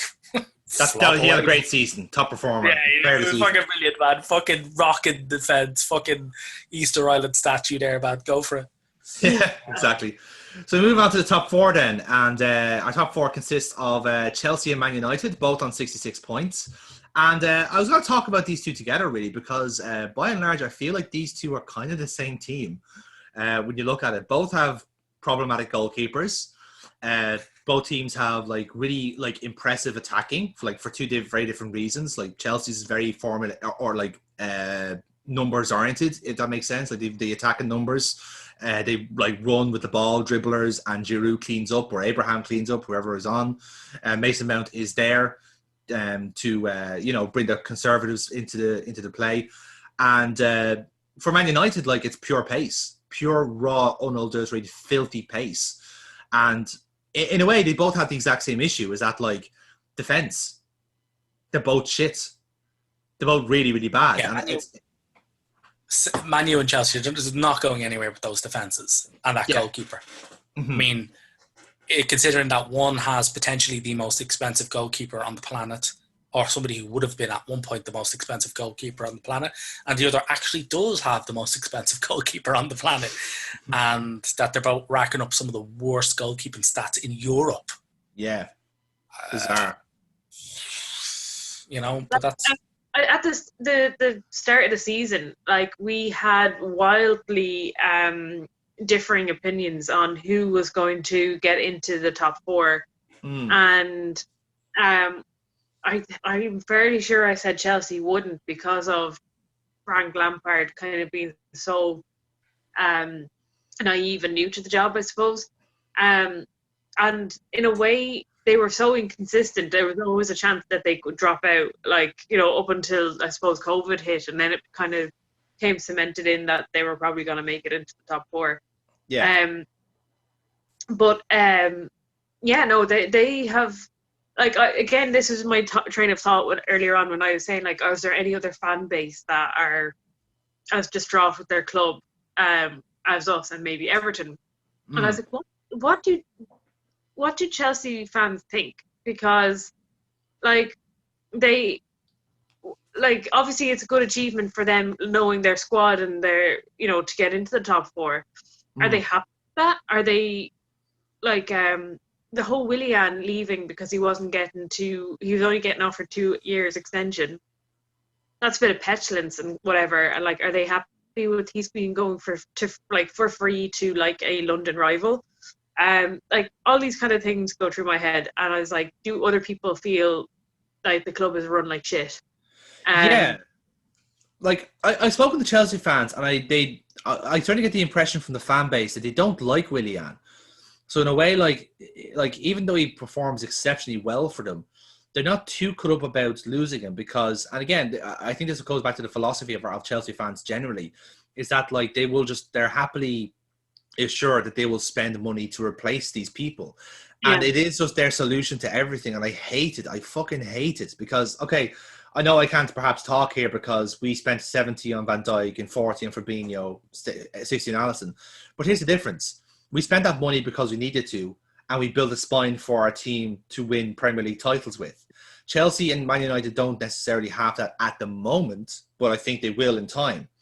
The difference with that is, though, they're investing in kind of the areas that I think they're the strongest. You look at Man United going for Sancho, and I'm thinking, lads, look at the wingers you have already. They're good wingers. Make use of them. Stop trying to replace the good ones you have. And with Chelsea, I'm thinking, why are you replacing Werner? You've given Tammy Abraham, he's got 15 goals this season. He dried up in the end, but Giroud was right there to pick up the slack. That's two wonderful strikers you have for the system you play. And now you want Werner to come in. Fair enough, he's on fire and he's an improvement on both of them. But you're spending stupid money to get him. Likewise, Havertz. You've just had Mason Mount break into the Chelsea team, perhaps be a stalwart for that team for years to come, playing a Lampard role. No, let's just replace him with Havertz. And we just got rid of Willian. Fine, sign Ziyech. It's how's to the die? No, is he gone? Is he still here? I don't know. I can't remember. That's the issues that they have. Is that they're too quick to replace their team, their players, not letting them a chance to breathe, and that's always been the Chelsea issue. That's fair. With Man United, then it's again you've had this the likes of Rashford who blows hot and cold, and then they were having a fairly shite season until they got Fernandes, and he has been the signing of this for me. I'd agree with that. Yeah, for across the league, he just has been such a revolutionary player for them because they were so inconsistent and lacking in cohesion in midfield that he's just brought that to them, and I don't think they would have made top 4 without him. I would actually, I have a separate argument for Greenwood. I think, like, okay, Fernandez, fair enough, has been that, but I think having Greenwood there as a third target to choose from, and for all intents and purposes, Rashford, Martial, and him play the exact same way. So as a defense, when you're seeing three identical forwards in a way charging at you at the same time, and you do have like, fuck, okay, Fernandez can king the ball. Oh shit, no, it's gonna be Pogba. Who the fuck is Fred? And then suddenly, bam, there's your goal. Like, so, like, in a way, like that's where I think the Man United team has really flourished. Is that like they've got this absurd strike force now, but it's because of Greenwood. Like, Greenwood has put the whole thing together, and Fernandez is kind of the architect of everything, you know. So like, that, at least my feelings on the matter is that Greenwood was the final piece in the puzzle, and if anything, it probably has shown that they don't need to go for another striker. They've got enough. Like, the great, like, they probably will, though, because that's what we're saying, that they'll just throw money at it. And this is it. Like, they need and to it's a shame. prioritize that defense. Yeah, absolutely. So same with Chelsea. Like, forget about the fucking strikers. That's sorted. Like, you'll get enough for them. Defense. That's why Liverpool won the league this season, was because they had the best defense in reality. So, like, work on that. That's the issue you have. It's also when teams win the Champions League as well. They generally defend a lot better. Exactly. Absolutely true. The runners-up then was Manchester City, and I really don't want to say too much about them because I don't really want to give them enough attention. I want to treat them like they've been a redacted pro wrestler and never speak at them again. Yeah, pretty much, yeah. Yeah, I just fucked them. I've no time for them anymore. I don't have no time for Pep Guardiola and his fucking moany little head. I've no time for any of them, really. Like, like, the club is dead to me, quite frankly. They're going to do the usual shit. They're going to spend 200 million. They'll compete with us. They might win the league, and we'll be there going, yeah, that's nice. You're still a bunch of cheating bastards. Yeah. And that's the way I treat it. Yeah, I would agree. In the women's team. Yeah, they've a good women's team. That is at least something. Like, at least some of the money is going to them. You know, like, granted, they have that same mentality of let's buy all the players so other teams can't have them. Yeah, this is it. Like, so, like, it does trickle down from somewhere. Like, it's a club philosophy to just acquire all the shiny things. Like Tyler Tolland, who is a phenomenal Irish. Oh, she's so fucking good, and she's only 18. It's absurd. And 19, whatever. Like, so young, and she's so good. And they bought her, and I think she's only played 3 matches for them. And but like, literally, I think they signed her so that no one else could have her. Yeah, that's it. Like, she's ours now. No one else can have her. Yeah. Like, I really hope that she will break into the squad this year. Just on a side note, because Jill Scott is kind of taking a back seat and going into the management side and backroom staff. Like, she still, I think, will be playing, but not as, you know, full time. Yeah. Yeah. So I'm hoping that Tyler will get in there and make that DM spot hers, because she deserves it. But just like Man City just has this across the board, like, to buy all the players, no one else can have them, and it just really rots me. Yeah. I've been hearing stories they want to sign 5 players. Like, dude, like, you keep signing players and none of them work. Have you figured out that maybe you're the problem? Yeah, okay.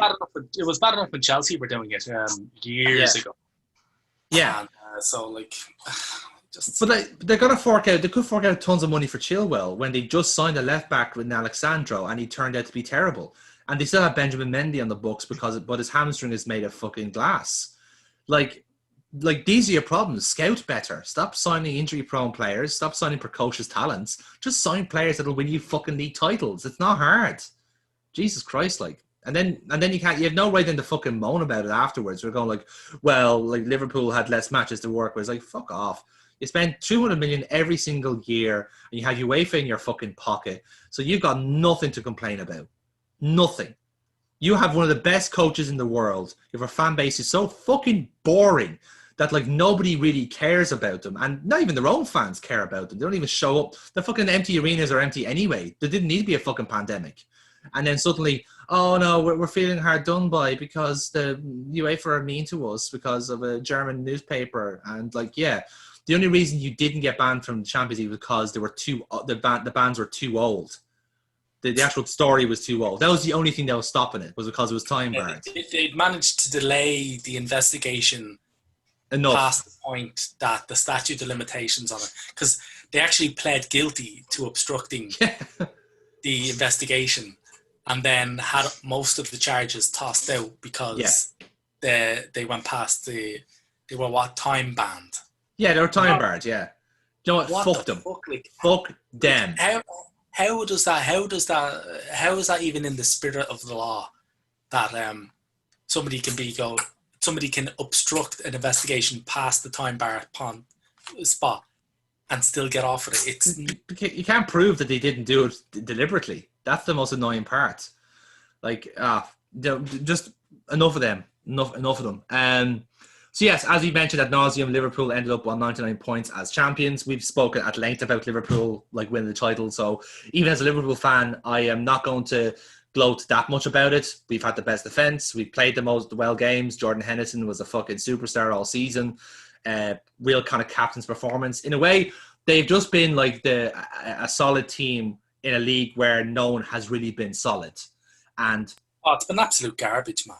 It's been absolute fucking garbage. But and in a way, like, I'm glad that we've taken advantage of that, because there would have been seasons like when Leicester won the championship, like they were the only team that were actually solid and reliable and like kept putting out the wins.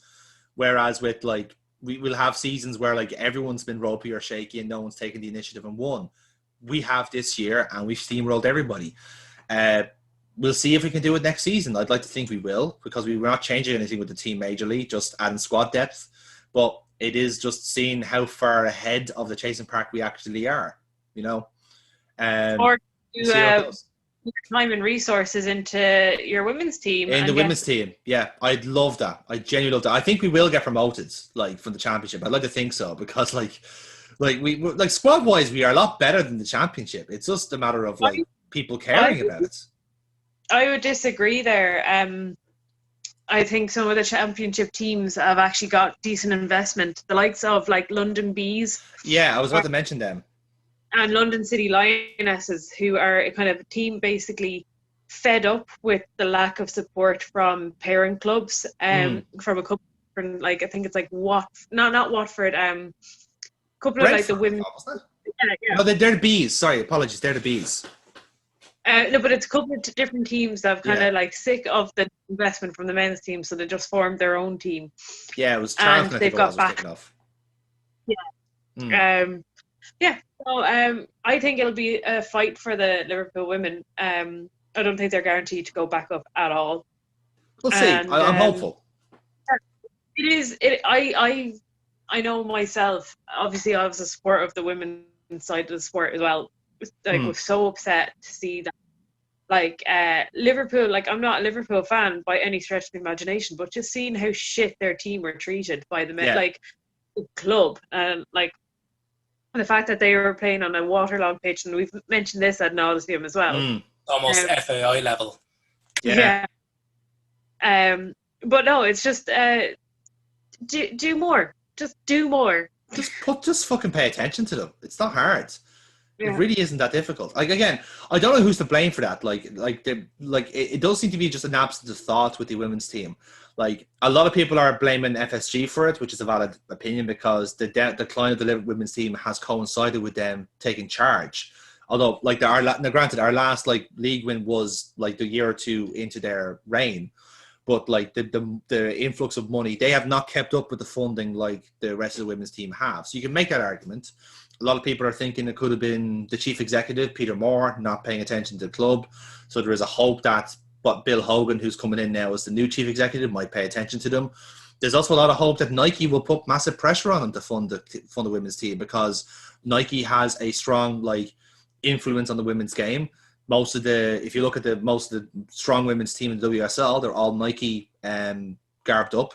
So I think there's going to be a definite push internally from external sources to push the women's team.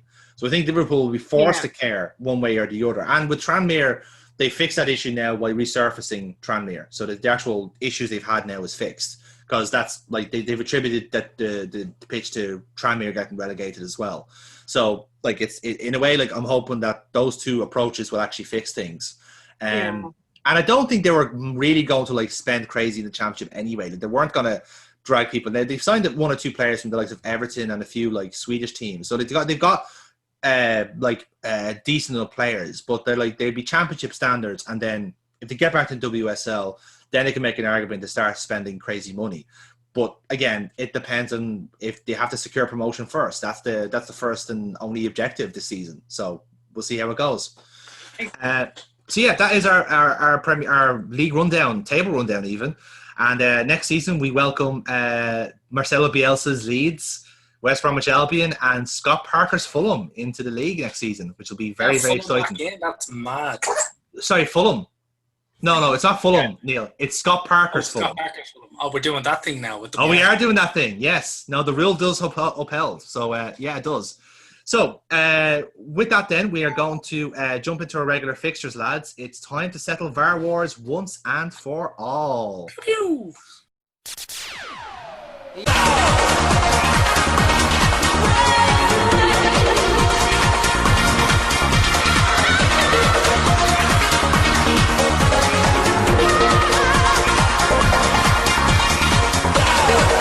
So, we had 3 incidents from the last match day that we'll get to now. The only point given was to Arsenal, and that was the penalty that was given after Joe Willock was clobbered by Craig Dawson in the box. Mike Dean didn't really want to give it, but he didn't really have a say in the matter. I do love the shot of his face. The shot of his face is just perfect. It just like the caption should have been, "I gotta do it to him" or something like that. Just like it was that type of deal. 2 points taken away then was to Norwich. Their opening goal against City was ruled out by VAR. Onel Hernandez scored a whopper, but he was offside before he scored, so that was ruled out. And the other one was Burnley. Their goal for Jay Rodriguez's goal was offside, so that wasn't given. Which did actually have a factor on the league table, because top of the table is Newcastle and Manchester, both on 3 points. United? Yes. Man United, 3 points. Burnley finish on 2. Chelsea, Everton and City on 0. So everything cancelled out for them. A gaggle of teams on -1. Arsenal, Villa, Palace, Southampton, Watford. A gaggle on -2. Brighton, Leicester, Spurs, West Ham. Wolves on -3. And then 4 teams down the bottom on -4, which is Bournemouth, Liverpool, Norwich and Sheffield United. So we have, I think I was going to make judgment calls here. And based off like stats wise, I'm willing to say that Man United has won VAR Wars and Sheffield United has lost VAR Wars. Yeah, I'm good with that. Yeah? I'm all right with that, yeah. Yeah, I think it's fair shout. Because that goal really went over the line. Real dark, didn't I think we can just describe that as a general failing with VAR. Just like, they forgot to switch it on. Just admit it, lads. Stop lying to yourselves. They're still going to pursue like legal action over that, aren't they? Bournemouth, yeah, they're looking for compensation. They could actually, there's precedent for that, because like, who got 20 million quid off West Ham after they signed Tevez? Sheffield United did. Sheffield did, yeah. Yes, they did. So there is actually legal precedent for that. Yeah, and it looks likely that Bournemouth would get compensation for it, but they have to decide what that is. So they have to calculate how much money they'd have lost, which could be a fucking awful lot of money for Bournemouth. Could keep them alive. Again, the precedent is 20 million fucking quid. Yeah, indeed. And like it was Carlos Tevez that pretty much single-handedly kept West Ham. Yeah, exactly. So yes, that is the end of VAR Wars. We're declaring that Man United are winners and Sheffield United are the losers. So we'll try again next year and see how it goes. Moving on then to another season series we're finishing up today is the P45 crew.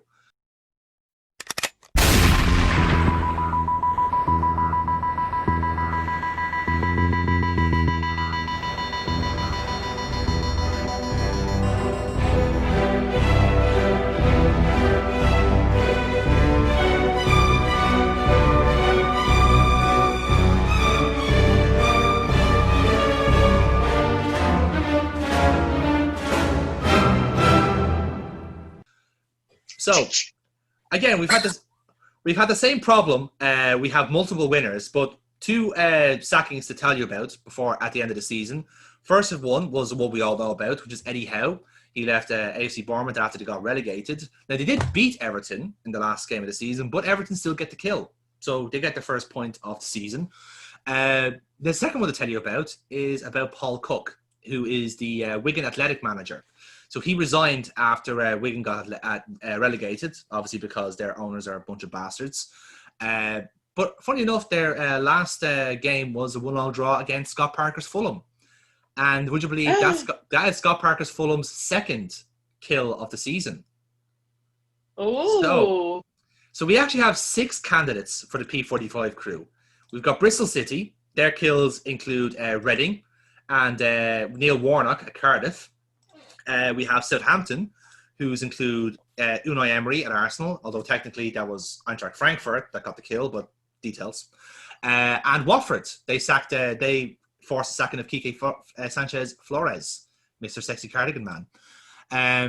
Tranmere Rovers are there as well. They forced the sacking of the Bolton manager and MK Dons manager. Salford City have 2 as well. Cambridge and Stevenage were their kills. Swansea City sacked Jonathan Woodgate and Pep Clotet from Birmingham within the space of 2 weeks, actually. So well done to them. And then recently now we're Fulham, who got the Huddersfield manager Jan Seaworth, or Tony from Wakefield, as he likes to be called, and the Wigan boss Paul Cook right at the end of the season. So one at the start of the season and one at the end for Fulham. So I don't know which case you find the most compelling. I'm willing to give it to Swansea. I was going to Southampton because they got rid of Emery for us and therefore grateful. Yeah. I would be more tempted. Which of the teams actually got there's a sacking and then there's a manager resigning? That would probably knock out Fulham because Seaworth was a sacking, but Paul Cook was a resignation. See, that for me, that would be my goal difference, or my goals for and goals against kind of thing. I like that. Okay, in that case, then you'd probably knock out Tranmere as well, because I think both of theirs was a resignation. Bristol's was sackings, so they're still in it. Southampton are sackings, and Swansea were sackings as well. So you're down to 3 then. You got Bristol, Southampton, or Swansea. I'm going Southampton anyway. Neil, would you go with Southampton? Southampton, yeah. Anything that got rid of Emery is a good thing. Yeah, no, that's good. I'll go with that then. I'm now voted 2-1. This year's P45 crew is Southampton. And I love it as well because they were so close to being P45 crew themselves this season. It's beautiful. All right then. So, now it's time for our end of season stat attack, lads.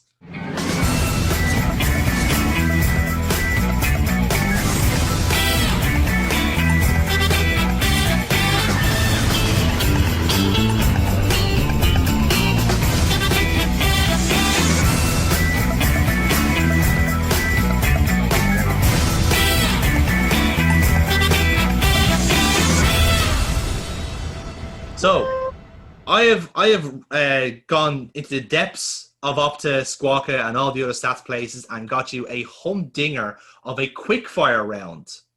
Okay. For the stat attack, right? So you're gonna So I'm gonna ask you to buzz. We got 20 here. I'll ask you to buzz in with what you think is the right answer. If you get it wrong, it passes to the colleague here, and if you both get it wrong, I'll give you the answer. Is that fair? Hang on, I got my hands full here. So, sorry, Neil. Those are the rules. If your daughter has any suggestions, I will happily give the point to you. So, can she ring the buzzer by shitting her pants? That's the answer is no. I know she's willing, but I think that would be ill-advised on an audio format. So, question number 1, quick fire round. So just like maybe say your name or something like that might work. So, which team won the Fair Play Award in the Premier League this season? Burnley. Wrong. Oh. The Fair Play Award? Yes. Best disciplinary record. Fuck. And technically would have given them a Europa League spot. Ooh. Watford? Is the wrong answer. With a record of 38 yellow cards and 1 red card, it's Liverpool. I did know that. Liverpool have actually won the Fair Play Award 3 years in a row. Since Klopp has been in charge, they've never lost the Fair Play Award. Wow. Fun fact. Question number 2. Which player has scored 2 hat-tricks this season more than any other player? Ooh. Neil, Vardy? Wrong. Fuck. He scored 1. Aguero? Is wrong as well. But you were closest, Burkbot. It's Raheem Sterling. Oh, yeah. Yep. After lockdown. Question number 3. How many penalties did Manchester United win this season? Neil, 14. Is the correct answer. Got there first. 1-0 to the Arsenal. Question number 4. How many times did Chelsea lose at home this season? Oh, Burkbot. Go for it. 5. Is the correct answer. Wank. Yes. It is actually one of their worst home records since Abramovich took charge. Would you believe? Okay. So, yeah. 1-1, lads, to the Arsenal. Question number 5. Jamie Vardy became the oldest player to win the Golden Boot. Who was the oldest player before then? Neil. Ian Wright. Wrong. Fuck. It is only by a matter of days, though. Van Persie? Wrong as well. Cold, isn't it? It's Didier Drogba. 32 days and 167. 32 years and 167 days. But Ian Wright and Andy Cole also got there at the same age, if you like. So still 1-1, lads. Question number 6. This is a Spurs question. How many Tottenham players served suspensions this season for earning 5 or more yellow cards? Burkbot. 4. Wrong. Neil, 7. Wrong as well, but you were the closest. The answer is 9.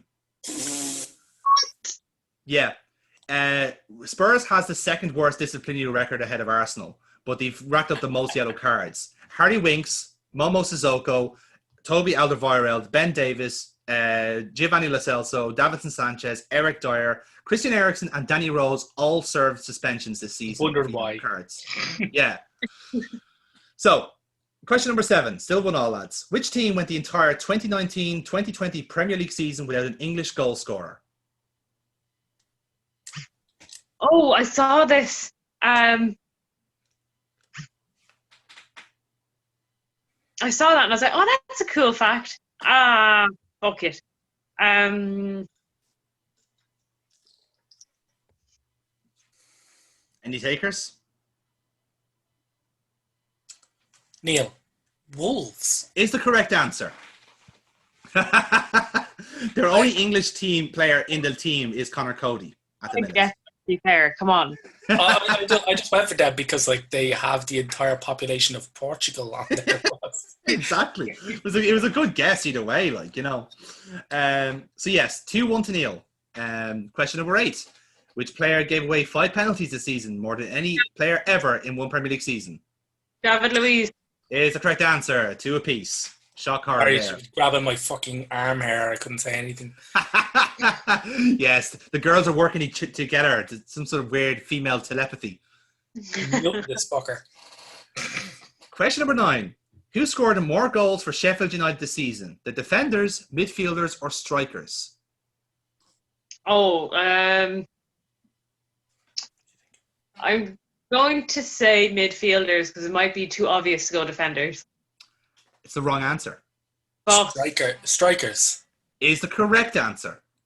Yes, it was a double bluff. The strikers have scored 17 goals, midfielders have scored 12, and the defenders have scored 6. So, Neil, you lead again, 3-2. Question number 10. Which player was caught offside the most times this season?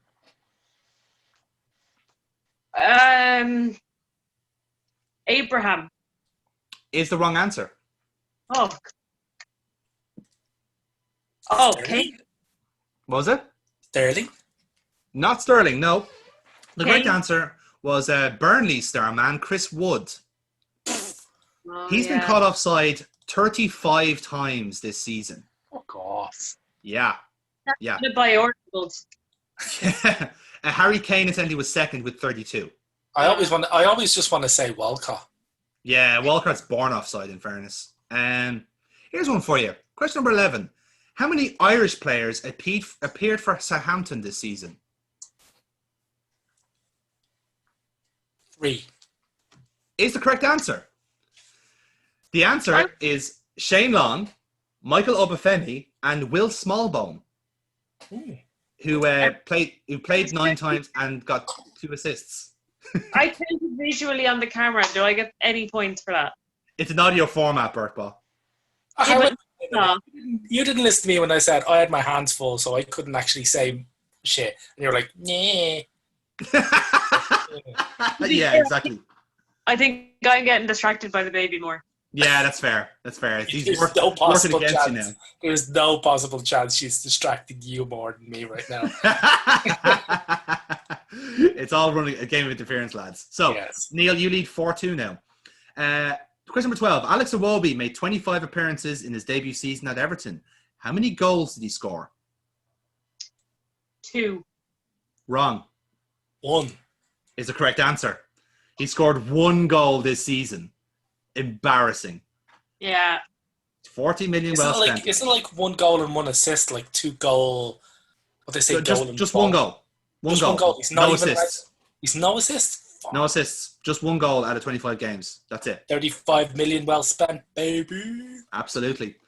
So, Neil, you're leading 5-2. Burtbot, catch yourself on, will you? I know. So, question number 13. Which goalkeeper has made the most errors leading to goals this season? Oh, it's such a choice. I might even say Cruel. Tim Krul. Interesting choice. It's the wrong answer, though. Okay.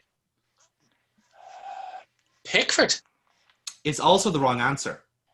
The correct answer, would you believe, was Martin Dubravka. He has conceded 5 goals off errors. Would you believe? Oh, his own errors? Yeah. Yeah. Oh, fuck. Again, Pickford and De Gea and Kepa, I think, registered 3. But Dubravka was the standout leader. Question number 14. This is a Crystal Palace question. Christian Benteke scored 2 goals this season. How many Crystal Palace defenders outscored him this season? 3 of them. Is the wrong answer. 4. Is also the wrong answer. You had to go lower, lads. It was 2. Oh. Patrick Van Aanholt and Jeffrey Schlupp outscored him this season. James Tomkins got 2 goals, which is the same as him. So, a bit harsh there. But, so the answer, it's still 5-2 to you guys. Question number 15. Which 3 teams recorded 14 draws this season, the highest of anyone else? If you get 2 out of the 3, I'll give you a half point. Arsenal and... Arsenal and Palace? 3 teams. 3 teams have drawn 14 times. 14. Arsenal, Palace, and Burnley. You have 1 out of the 3 right there. So no points. Burpot, to you.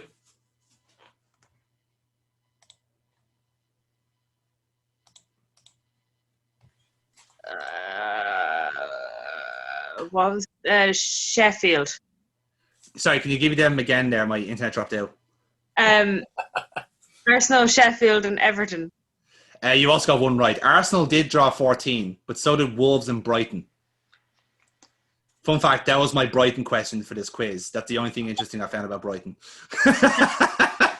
Sorry, lads. That's all you got from me. So, still 5-2, lads, at the moment. I won't give you any points for that. Question number 16. Roberto played 10 league games for West Ham this season. How many goals did he concede in that time? 15. Is the wrong answer.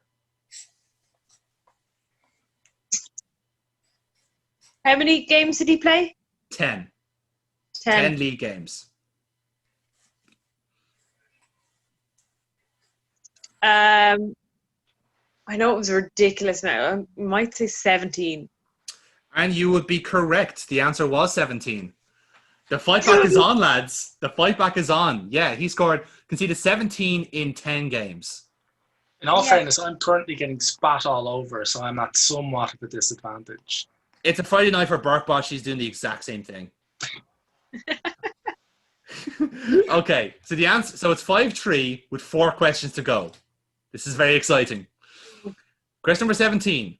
How many Aston Villa players recorded 10 or more Premier League goals this season?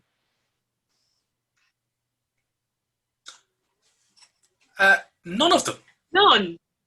Is the correct answer. Neil got there first. Jack Grealish was the closest with 8 goals. None of their strikers got more than 5. Their top goal scorer was Trezeguet with 6. That's how shit they were. So, Burkball, you unfortunately cannot win stat attack now. You can only draw. So, it's 6-3. Question number 18. Which Wilson scored more goals this season at Bournemouth? Callum or Harry? Harry. It's the wrong answer, I'm afraid. Neil? Callum scored 8 goals. Harry scored 7. Yeah, I know. Second last question then. So Neil, you've won, but let's see if Burpa can close the gap. How many league games did Watford win until Nigel Pearson took over? What? How many league games did Watford win until Nigel Pearson took over? 4. No. 2. Also no. They managed 1 win before Nigel Pearson took over. Are you? Oh man, that's terrible. The only one against Norwich when Sexy Cardigan Man was in charge. Otherwise, they were losses and draws. That's all they managed until Leach came up. And the last question then, to really knock fucking Norwich into the stratosphere.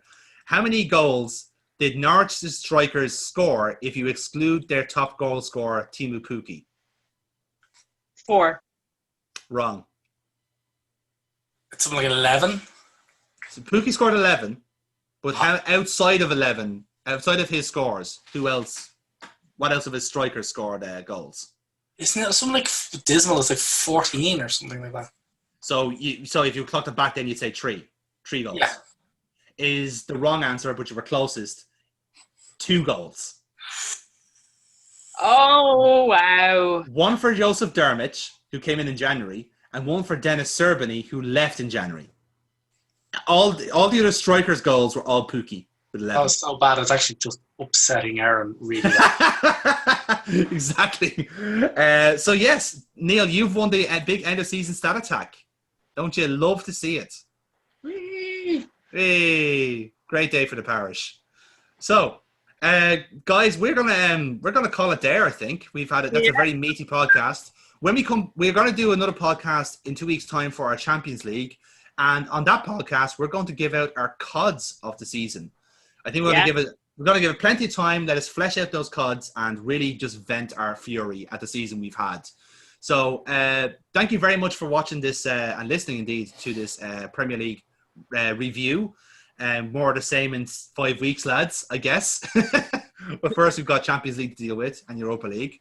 So, again, give us a follow on Monday Madness LP for all the stuff that we're doing in the future. Podcasts, streams, Let's Plays, the whole shebang.